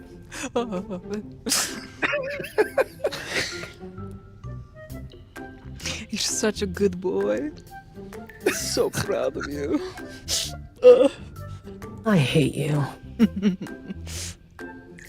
You know, you're so ugly that when you were born, your mother looked at your face and thought she delivered a cheese grater. That's a pretty good one. Yeah. Are you born pathetic, or did you work on that yourself? You should publish book when we get out of here, yeah? I bet you could teach a lot of bards, you know? I had a bard in a party once. She was wicked with her tongue. Not in the same way you are, Caldriel, but man, she would say things... People. Ogres. She made ogres cry. You're pretty close. Cheese grater out of mom's vagina. That's pretty funny. Wow. Like it had teeth. As you're coming out, scrape the face off. That's pretty good. Your mother should have kept the stork instead of you. Good God. Could have made a really good dinner. So sorry. So we're in. All of us. We're a team now, yeah? Adra, Danriel, Sylvis. Team? Friends? Friends? Right, Adra, we're friends. You're so tall. Uppies. Let's,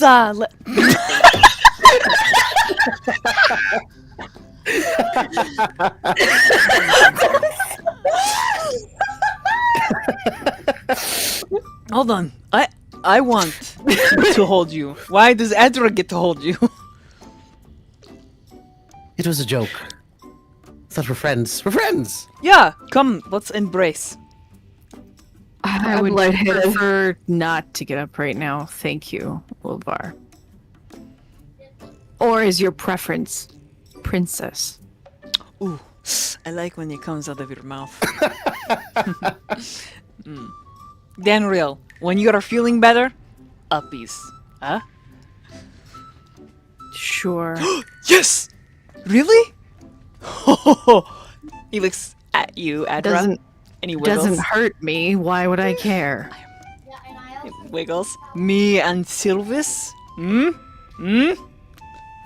Look at Cal. Come on! Let's play a card game. And he reaches into his eye and pulls out a bunch of cards. My God.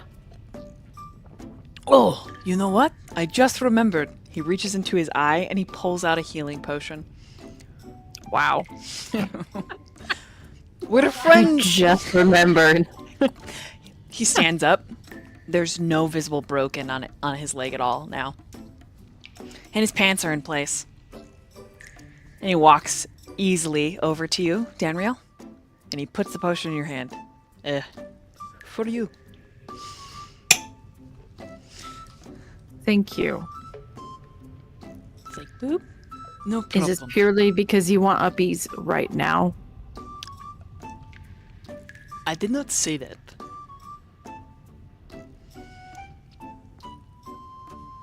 But it's insinuated. He's just looking at you, chewing on his lips. I will take the potion. Okay. Miraculously, your wounds begin to knit and heal. Before you have much time to roleplay, a few moments later, a drow comes through and stops to examine you, Danriel. You can tell he's like, wait, weren't you beat to? But he doesn't question it, right? He is just a male after all. But you can see the in his eyes. And then he continues patrolling. Just a casual back and forth. But at this point on, you are not left alone. Someone is patrolling or watching or listening at your cell.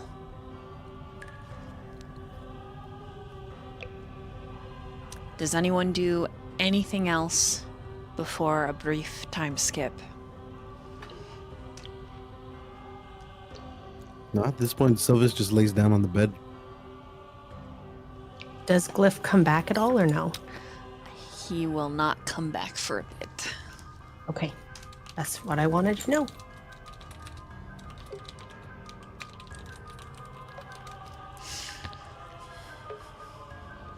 Anything for Adra? No, she kind of like she's still very much in a lot of thoughts, basically. So she kind of crawls into like the darkest bed in the corner and just kind of like goes to sleep for the night. Okay. Anything else for Danriel? When it's obvious that we have more constant guard, I just mumble to Ulvar that he'll have to have his uppies later. And she doesn't lay down, but she'll like sit on the bed and scoot back so that her back is to the wall. And instead of dwelling on the darker feelings that she encountered earlier, she will more dwell on the softer feelings that she was getting while listening to Glyph. And that's it. That's what she does for the rest of whatever. Okay. Ulvar hums. A very old tune. His voice is deep and reverberating. Laying on his back, looking up at the ceiling. He stashes away any contraband since you're being watched. But it's easy to see, at least for Cal, that his thoughts are trained on escape. His smile is, as always, in place. But there's genuine hope behind it.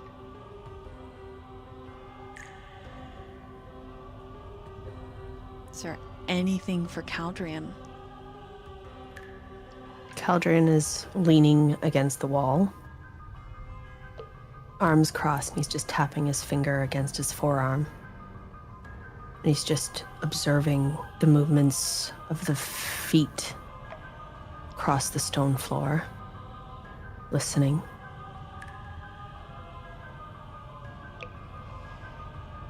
And whispering silently under his breath. just in... Who knows what he's saying, but he's once again he's talking to himself. Not necessarily running through the plan, but thinking about his earlier meeting at the footsteps of death.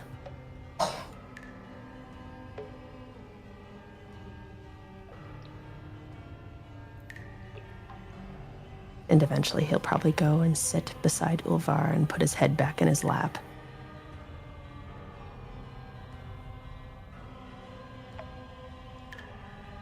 It's not even out of like any kind of weird romantic gesture. It's literally just like a personal comfort thing for Keldrin. He's just kind of running his tendrilled claws through his head and through his hair. Almost like a nervous tick. Eventually,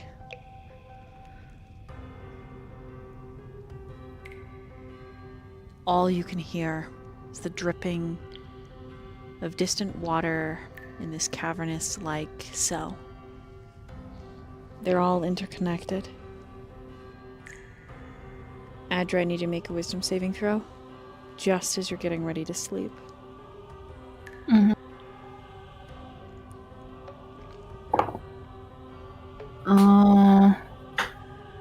21. This is not the first time you were put into a cell with other individuals. This is also not the first time individuals have found comfort and hope in company, or even attempted to escape. You remember something Mother said to you. Almost lazily and offhanded. You were being groomed in your full woven form, as if nothing but a pet, just like you said. And Mother commented while the servants worked that sometimes it's fun for the slaves to enjoy each other's company, and it hurts the sweetest when you take their beloved company away.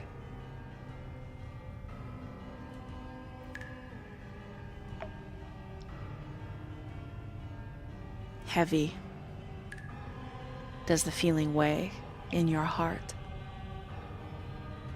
that this is all just a plan, a catch, a release, and then a hunt. The drow are cruel. After all, there is a reason they are called the children of malice.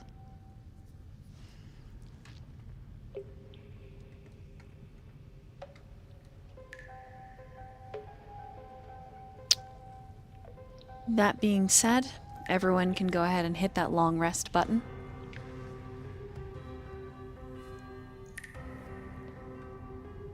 Yippee. Oh my god, we actually get a long rest. I don't think I've ever played a game where we get an actual long rest without some kind of crying baby coming after us to kill us. Wow, this is amazing. My spell slot. Wow. I'm amazed. It's brilliant. What do you mean? What are you talking about? What do you mean? What do you mean? What are you saying?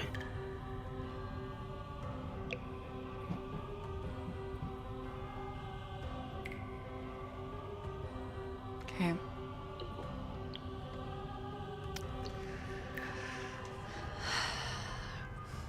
At some point, all of you linger on the edges of consciousness, neither fully asleep nor fully awake. Your bodies resting as best they can in this hostile, constantly tense environment.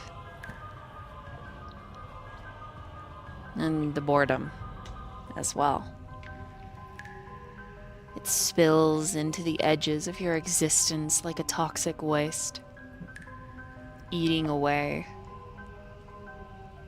at everything that keeps you conscious. And you rest fitfully, but sleep makes your lids heavy. Some of you wish the dripping was more rhythmic, so you could tune it out. Others of you flinch every time you hear a drop.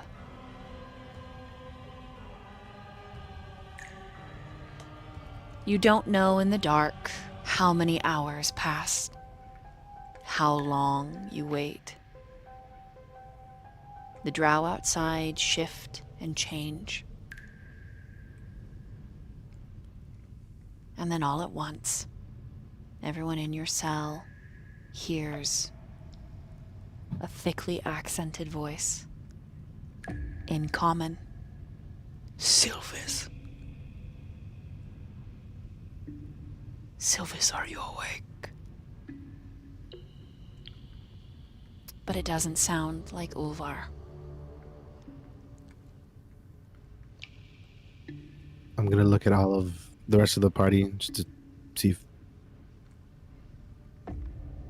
it matches their if it matches like their direction. It doesn't. It's coming from this area.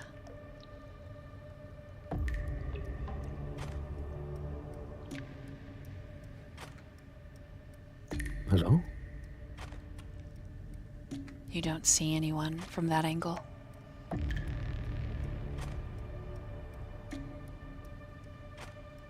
Hello?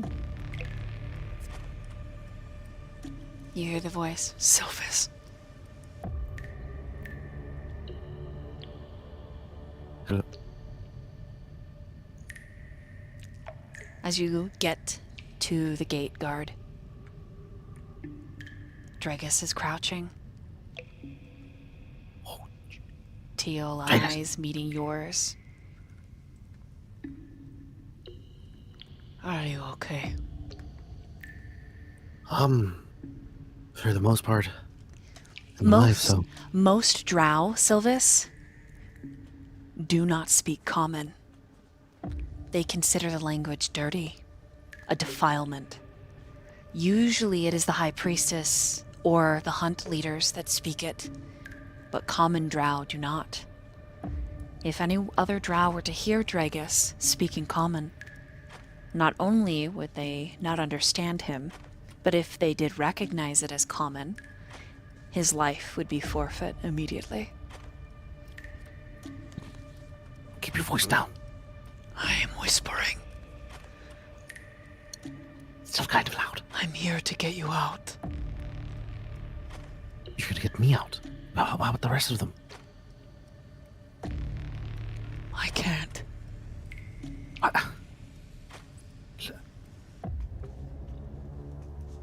can't leave them, Dragar. Dragus.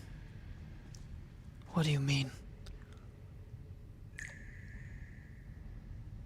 They're good people. Like you.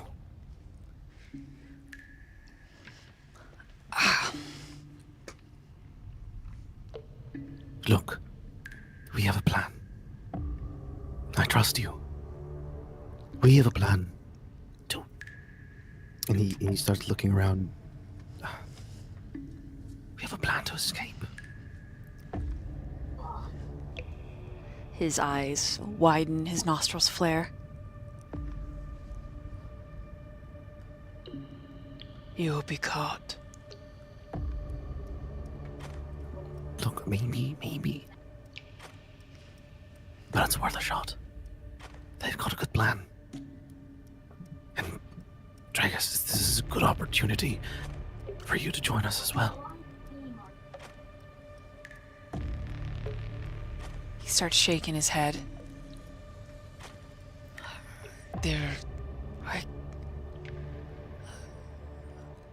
There is no escape. But it's worth trying. Sylvis. I can not risk.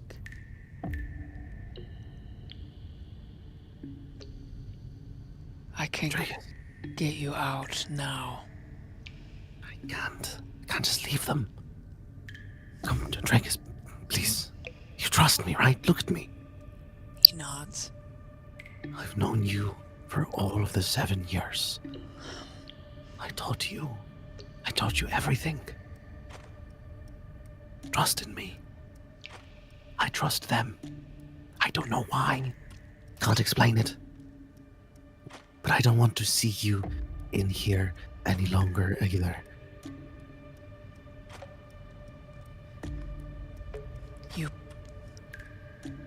You plan to hunt.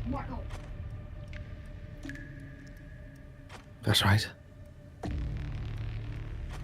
He looks down at the ground. And anyone that would like to may roll a perception. Always worth a try. Oh yeah. Caldron's just sitting and he's got one eye open. Ooh, I got a nat 20. Ooh, nice. 16. Oh. Nat 20, 16, both hear it. Danriel? Hold on.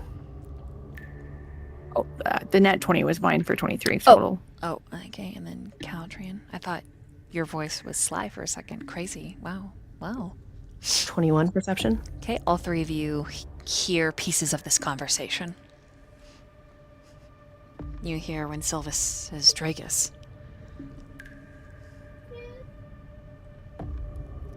Look, maybe you can help us. Maybe you can. The plans is to do the hunt, but we need to get rid of our slave bands, and we have to do so many unsavory things, undressed, just to get it done. Maybe there could be some other way. Roll an insight, Sylvis.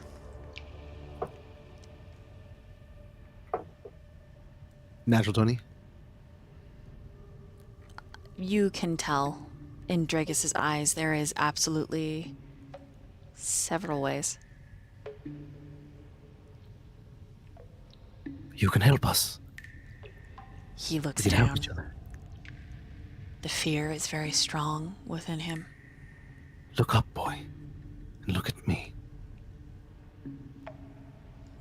I know you're scared. I'm scared. But I think I'm more scared of staying here any longer. Sylvis, if she finds them. And then he switches to Undercommon. If she finds them, Sylvis, she will kill them. And I will have failed as a father.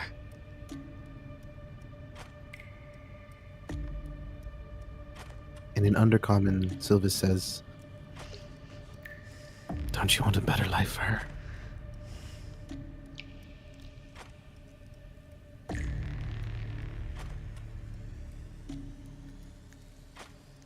He grits his teeth. You see a muscle in his jaw fluttering. And if you feel that, then it is worth the risk. The surface will look at us, and all they will see is skin the color of midnight. We won't be accepted anywhere. Then we'll find somewhere. Where? Somewhere, anywhere. Better than here. Caldron is gonna slowly get up and creep towards the entrance of the door. Not saying anything, but very, very quietly. Rolling a stealth? Without. Yes. Okay, go ahead.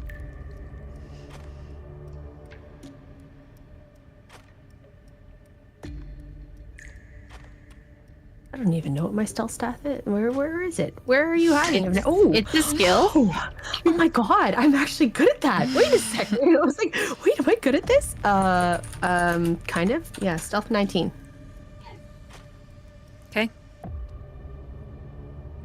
Sylvis does not see you, but Dragus' passive perception sees you. It is very high.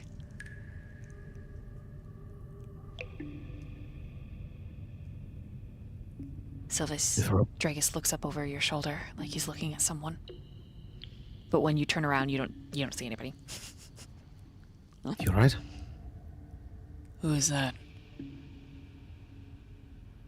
Danriel, was injured. No. The tiefling. I don't see him. What? The tiefling's Caldrian.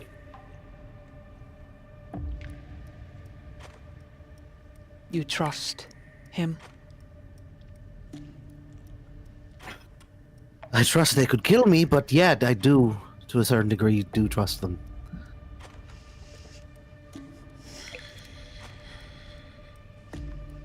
And look, boy. When we're up there, we're in the clear, I will vouch for you, I will protect you. I'll make sure that you are accepted. Caldron speaks up at that point. I could care less about myself. And you know what he means. The minute you start speaking, Dragus straightens. He stands 6'7" for a drow. There's a deep frown on his face when you're talking, Caldrian. He speaks in Undercommon, and he just says to him, "Being accepted on the surface isn't all it's cut out to be. And I'm sure there's a place for even those who don't fit into what everyone considers perfection. I have a plan to rip apart even... rather, let's say, reform a little section of the surface." And he smirks and he crosses his arms. "I'm sure you'd fit in there just fine."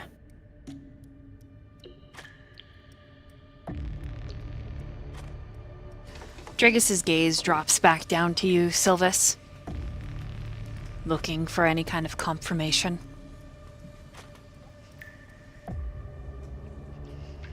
It's better than down here.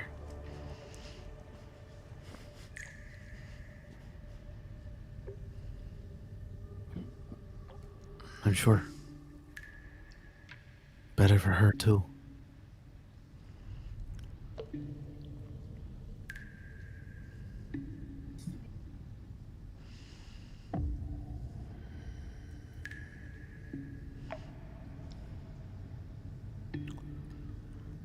His jaw ticks, same fluttering. Roll a persuasion, Sylvis. Let's go. I'm proficient. 18, 19, 20, 21, 18, 23. There is a key to removing the bands.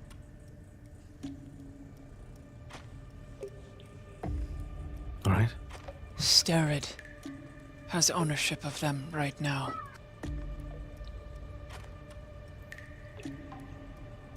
Sterid. The short-haired drow. The priestess, you remember her. In order to obtain them from her, though, she will need to die. All right. Where is she now? I know not.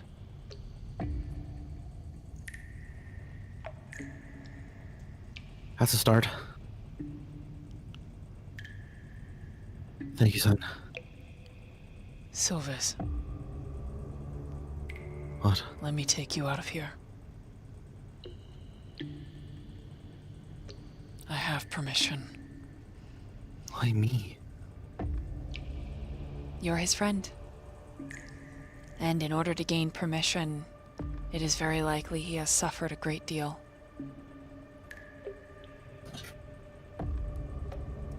You should go, little man. Get a head start. Sylvis Gather a looks few down. resources. A lot of this conversation's been happening in Undercommon, right? Right. Fuck. Darriel doesn't speak Undercommon, so she's listening for the tidbits she does know, but yeah. All right, look. I'll find more information on where to find the priestess. I'll come back for you. Come back for you all. With that, Caldrin kind of smirks at you. You have any way to contact us?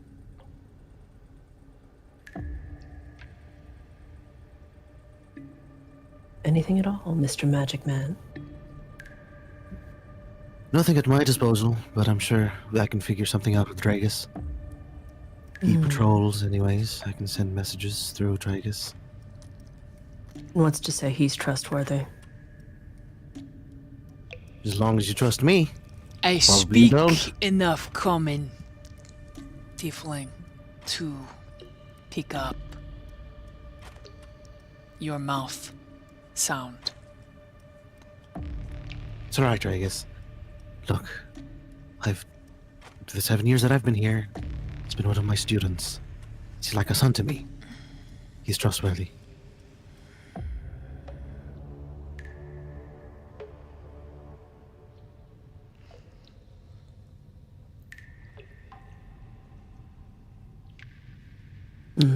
Dragus and Caldrin just kind of having a little bit of a stare down. While this is happening, Adra, what are you doing? Just listening, honestly. It's just. Mm-mm. While I'm gone, Caldrin, take care of Adra. Make sure she's okay.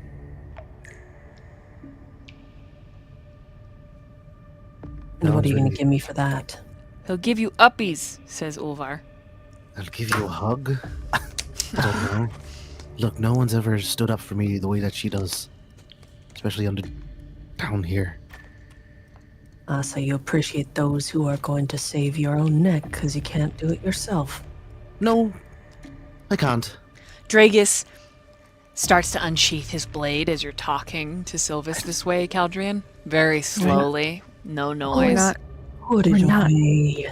We're not gonna get anywhere if we don't learn to just work with each other's strengths. If Sylva's strength isn't defending himself, that's fine. Oh, all of you take everything so seriously. It's fine. I get it. Small man, magic man, no strength. I've got it all my life. Well, I never said that it had to be physical strength, little man. Well, whatever it is. But your happiness, it does rub me the wrong way. Makes me feel all sunny inside. That is good I for don't think- you, says I Dragus. don't like it. It is. It is. Wait, we're getting through to Caldrian, Dragus. He This is good. sheaths the sword. Caldrin opens his hand. Says, "Give me your hand." You gonna break it? No. All right. Puts his hand over yours. How about we make a deal, little dove? You and I. What is this deal? You promise to come back. You promise not to betray us. You promise that you will get us out of here. And I will watch over our little puppy over there. He removes his hand and puts out a pinky. Oh, a pinky promise. Just a pinky. Dragus says, in really heavily accented common, that is a sacred vow on the surface. And he's so serious. Pinky Danriel promise. actually smiles at that. I'll get you all out. I swear it.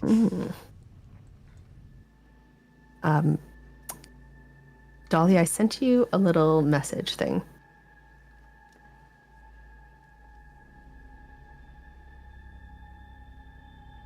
A little message thing.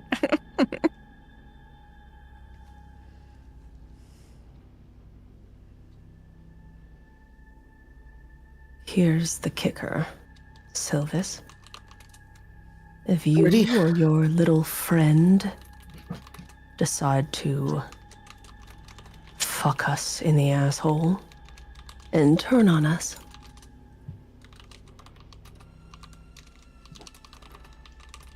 what do you think's gonna happen? You'll give us a verbal warning. Oh. A tongue lashing or two, and his tongue flicks out, and you can see that it's split at the tip Oh, like a snake. message received. Death. But like, death is such a waste of time. I promise. Death tastes like freedom. I won't give you that freedom. And his eyes are wide and the pupils disappear and those veins are back, pulsing.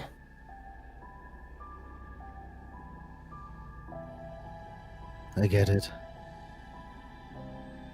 I'm so glad.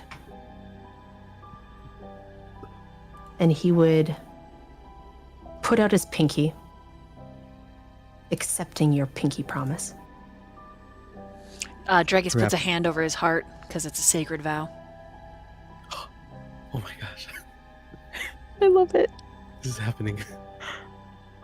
We intertwine pinkies. Oof. He cringes a little bit. This is good. This is the start of a beautiful friendship. Just a big smile on Sylvis. As you intertwine your pinkies, there is a hissing sound. And then a shadow twists, starting at Caldrian's forearm, working its way down, wrapping between the digits, and ultimately caressing your pinky. And then, like ink dropped on a map, intricate symbols form down the pinky and across the palm, down the wrist, into the slave band and around. Now, Sylvis, don't break your promise. What is that? And he goes next to it, he smells it, and he licks it a little bit. What was that? Ah. You just agreed to a deal. A bargain.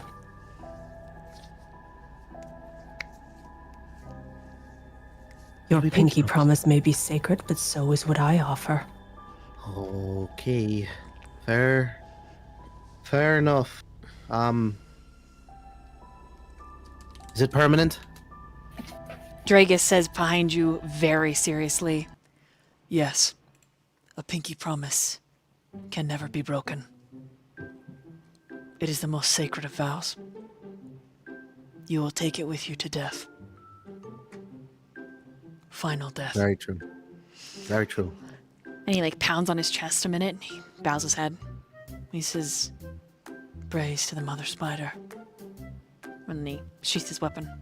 and to the first star on the tree. Caldrin spits on the floor. He takes it as fucking serious as a paladin oath. I'm here for it. It's real. I love it. You just spat on one of my hooves. You shouldn't have been standing in my way. Oh, it's disgusting. Well, we made our promise. I will be back.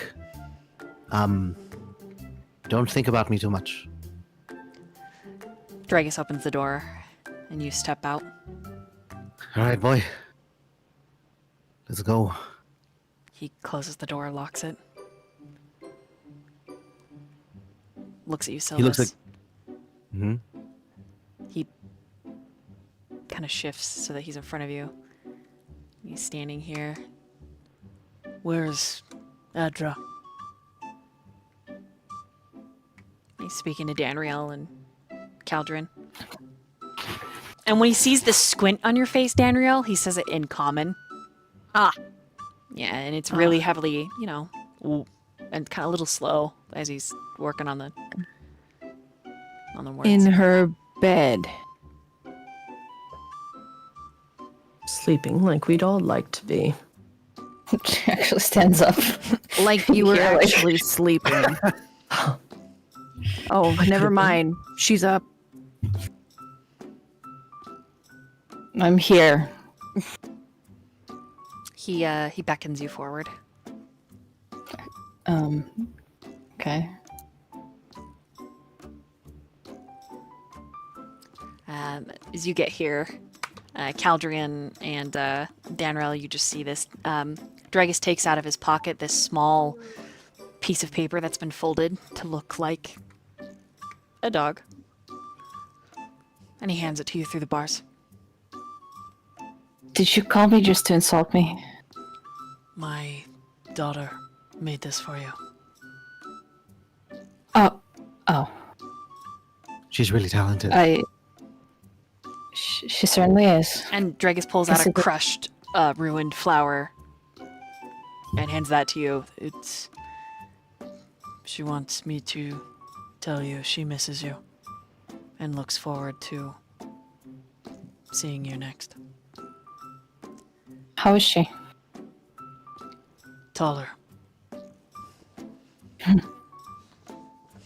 There is like actually like a probably only Silvus if he sees us. There's like a small hint of a smile.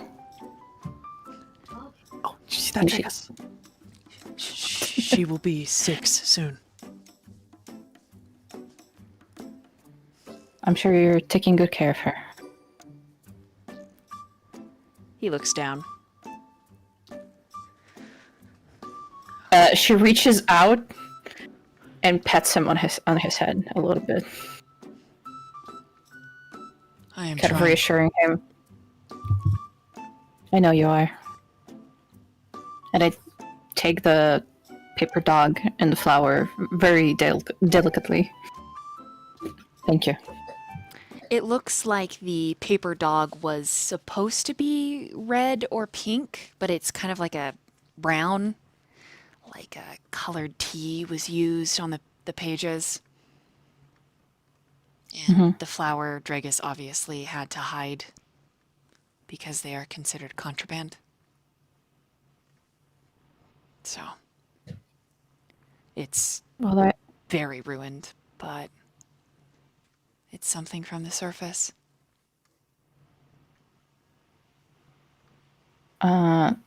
I kind of look more at the flower and just delicately kind of like try to turn down the petals, like ever so slightly. It's almost as if I'm not touching it like with the tip of my claw, and just like take a sniff at it to just feel the scent. There is a How- moment you close your eyes as you're smelling, and you can almost remember the scent of fir trees. The fragrant earth, still moist from morning's kiss. The smell and feel of grass, fresh.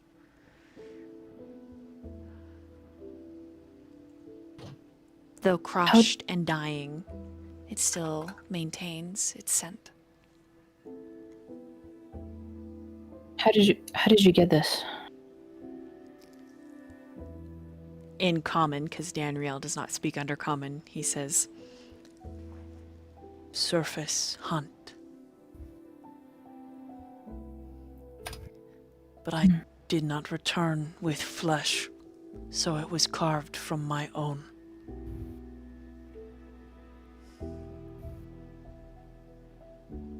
But I did bring some things. he kind of has like a little smirk, like he's really clever, like but this is the like in moments like this is where Dragus, you're reminded that he's only 21. He gets this kind of like boyish grin. I She stole books. But I left in exchange?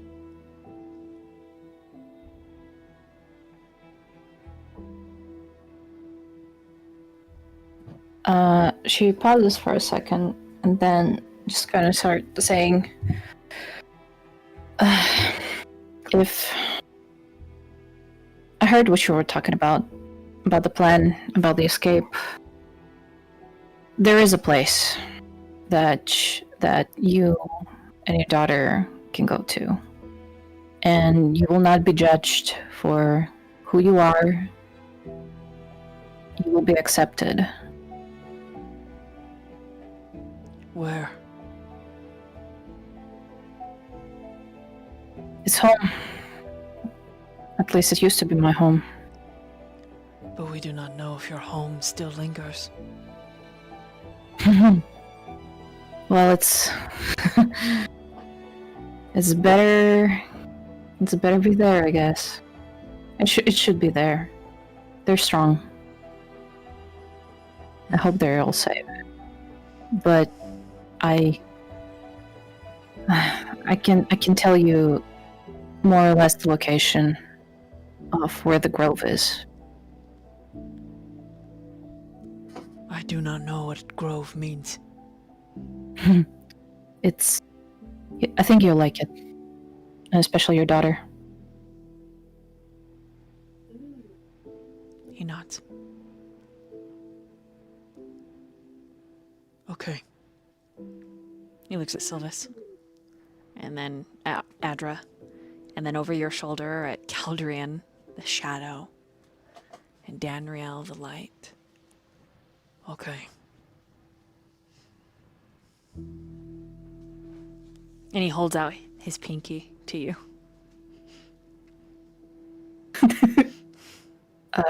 She reaches out her pinky as well. A sacred promise. Yeah. An oath. He hooks his finger with yours kind of hard. He squeezes. We will go to your grove. Promise me that you will do whatever it takes to stay safe. Only if you are as well. My friend. You're young. You need to live. You don't... I lived. It's of no consequence. But you're warm and you're kind. I don't wanna see this light extinguished.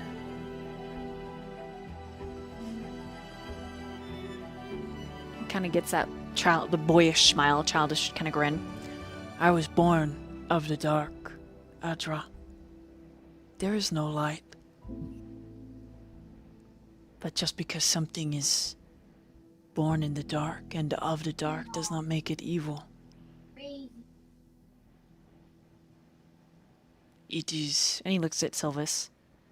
A teacher told me a person's choices that determine the factor of their heart.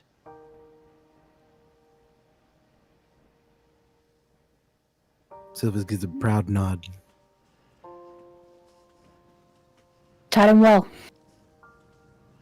He's a good boy. And He then in is. Undercommon, he makes the vow, and his part of the vow is, I will help you escape with us, Adra. And then he lets go the pinky before you can say otherwise. And then he looks at his hand and he expects cool, wispy shadows, and that doesn't happen. And he's a little confused. Like he looks at Sylvis's hand and he looks at his. Perhaps it is hidden in the dark flesh. Maybe it's for the better. You don't get those. Oh, you were expecting something on your hand? No. No. Is that what he wanted? Oh, No. He steps forward. No. Move out of my All way, right. please. No. Come here. Hey, I will Dragus. give you what you want. Hey, look. That's my son. Leave the child out of it. Oh, I wasn't gonna do anything. Just give him exactly what he wanted. A little reminder of the deals he's making. A true promise. You're stinky. See, Tragus, Mm. I have a favor to ask. He just One Is it you? last favor.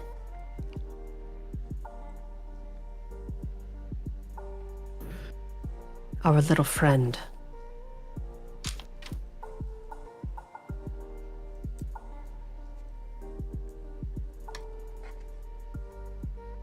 Still just staring at you, waiting for you to continue.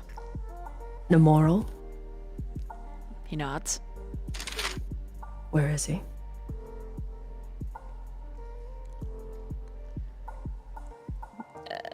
Dragus does not want to tell you.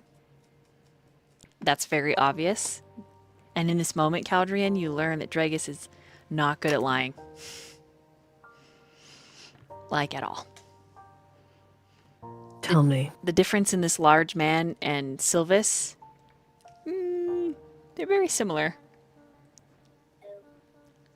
You both broke the rules, so what is his punishment? It's all right, boy. Go ahead. He was flayed alive. Does he live? Broken on the wheel. He lives. He is not allowed to die.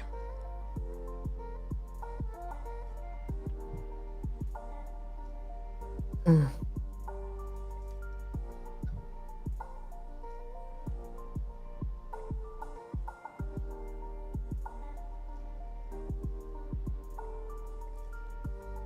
When he is back, standing on his own 2 feet,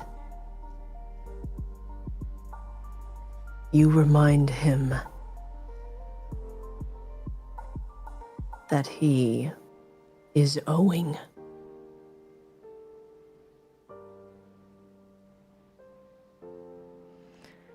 Dragus looks down at And the then dirt. you should ask him why.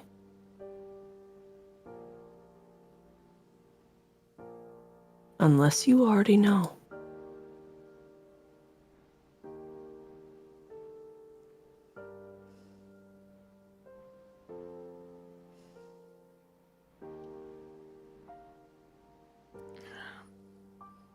He opens his mouth to speak, closes it, opens it. There's a ripple of anxiety through the air, and he mutters, "I know," in Undercommon.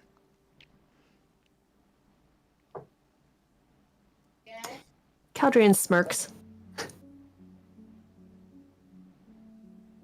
Nothing to say. I will take his debt. Ah, I will owe you. I was just expecting a thank you, but I guess if that's what you'd like. He owes you And nothing. he pushes forward and he holds out his hand. He just stares at it, not sure what it means. Then he holds out his pinky finger. Ah, a sacred oath.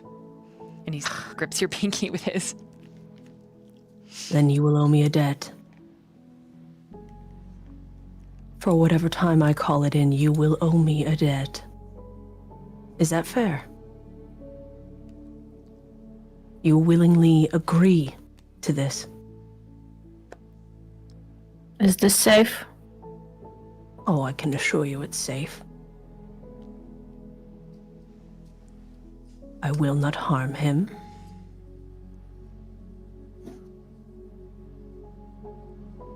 If anything happens to any of them because of this promise, I will personally rip your throat out. Did I not say that I would not harm him? You said that, but words mean nothing. My word means everything. Only time will tell. You are broken, aren't you?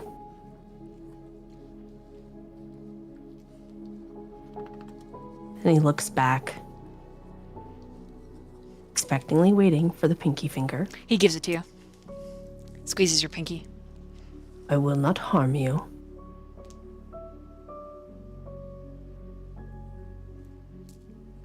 But you will owe me a debt. To be called in when I so decide. When the moment is true. And at that time, our bond will be broken. Your debt will be paid. And you'll be free.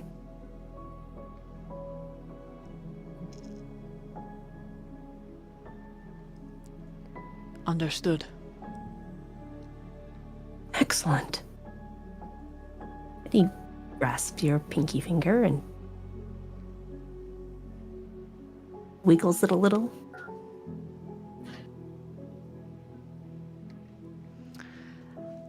His shadow that weaves around your forearm and wraps around his, turns silver on his palm. And then he shows Sylvis really proud.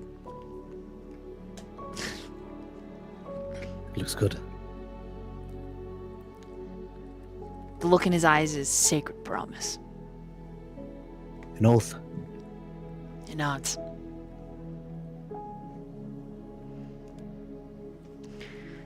And then he takes a moment to squeeze your shoulder, Sylvis. Looks at everyone one last time, nods at Adra. Says, "This way, follow me." All right.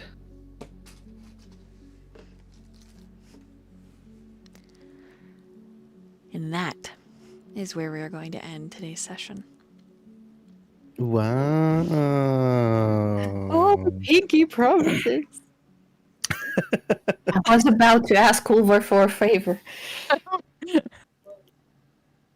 Olvar, I need you to kill people for me. No.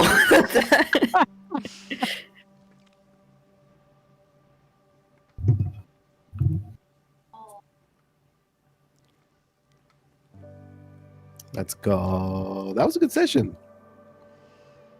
Woo! A lot to learn. A lot to uncover. So much. Yay! A bunch of broken people. Yay! Oh man, I'm sorry. I was like, you really are broken, aren't you? It was like, it wasn't meant like super mean. It was like, yes, I find comfort in this. It's which just sounds even worse now that I said that out loud. More like I appreciate that about you. That's what he's trying to get at. He's like, you are broken.